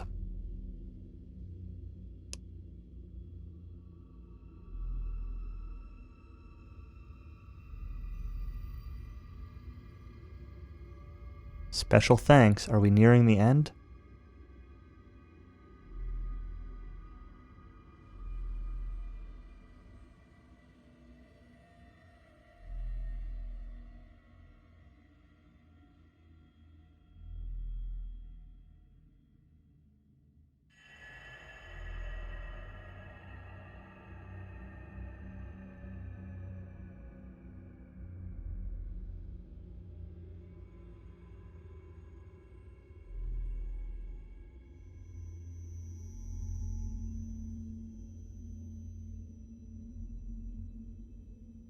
Doom unto the evil, doom hell followed, doom blood fall.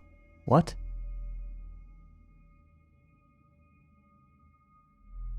More people. We're up to 17 minutes in these credits.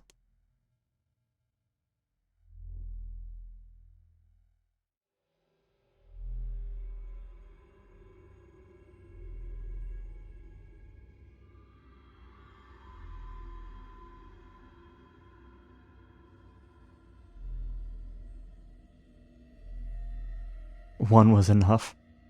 I mean, I'm okay with the credits being like 5 minutes or something, but...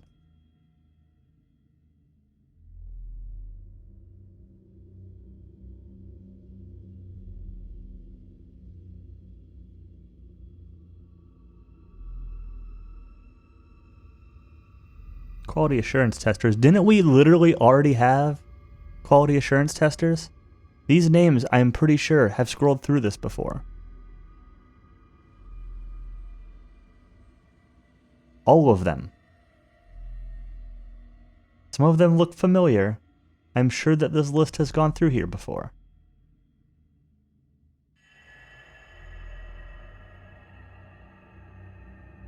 I understand putting people in credits, but do they really need to be in here multiple times each?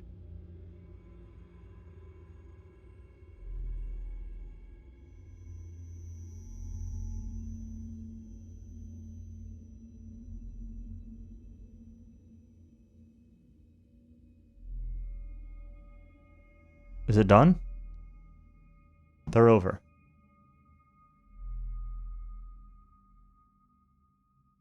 "19 minutes. Ish.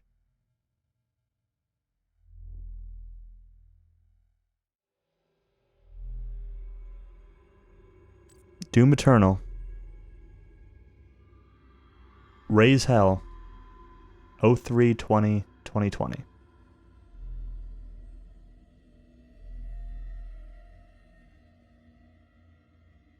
Alright, that's it for me. Thanks for watching, Rotoast. Glad to be done with this. Excited for the new one. Just a month from now. And yeah, I will catch you next time.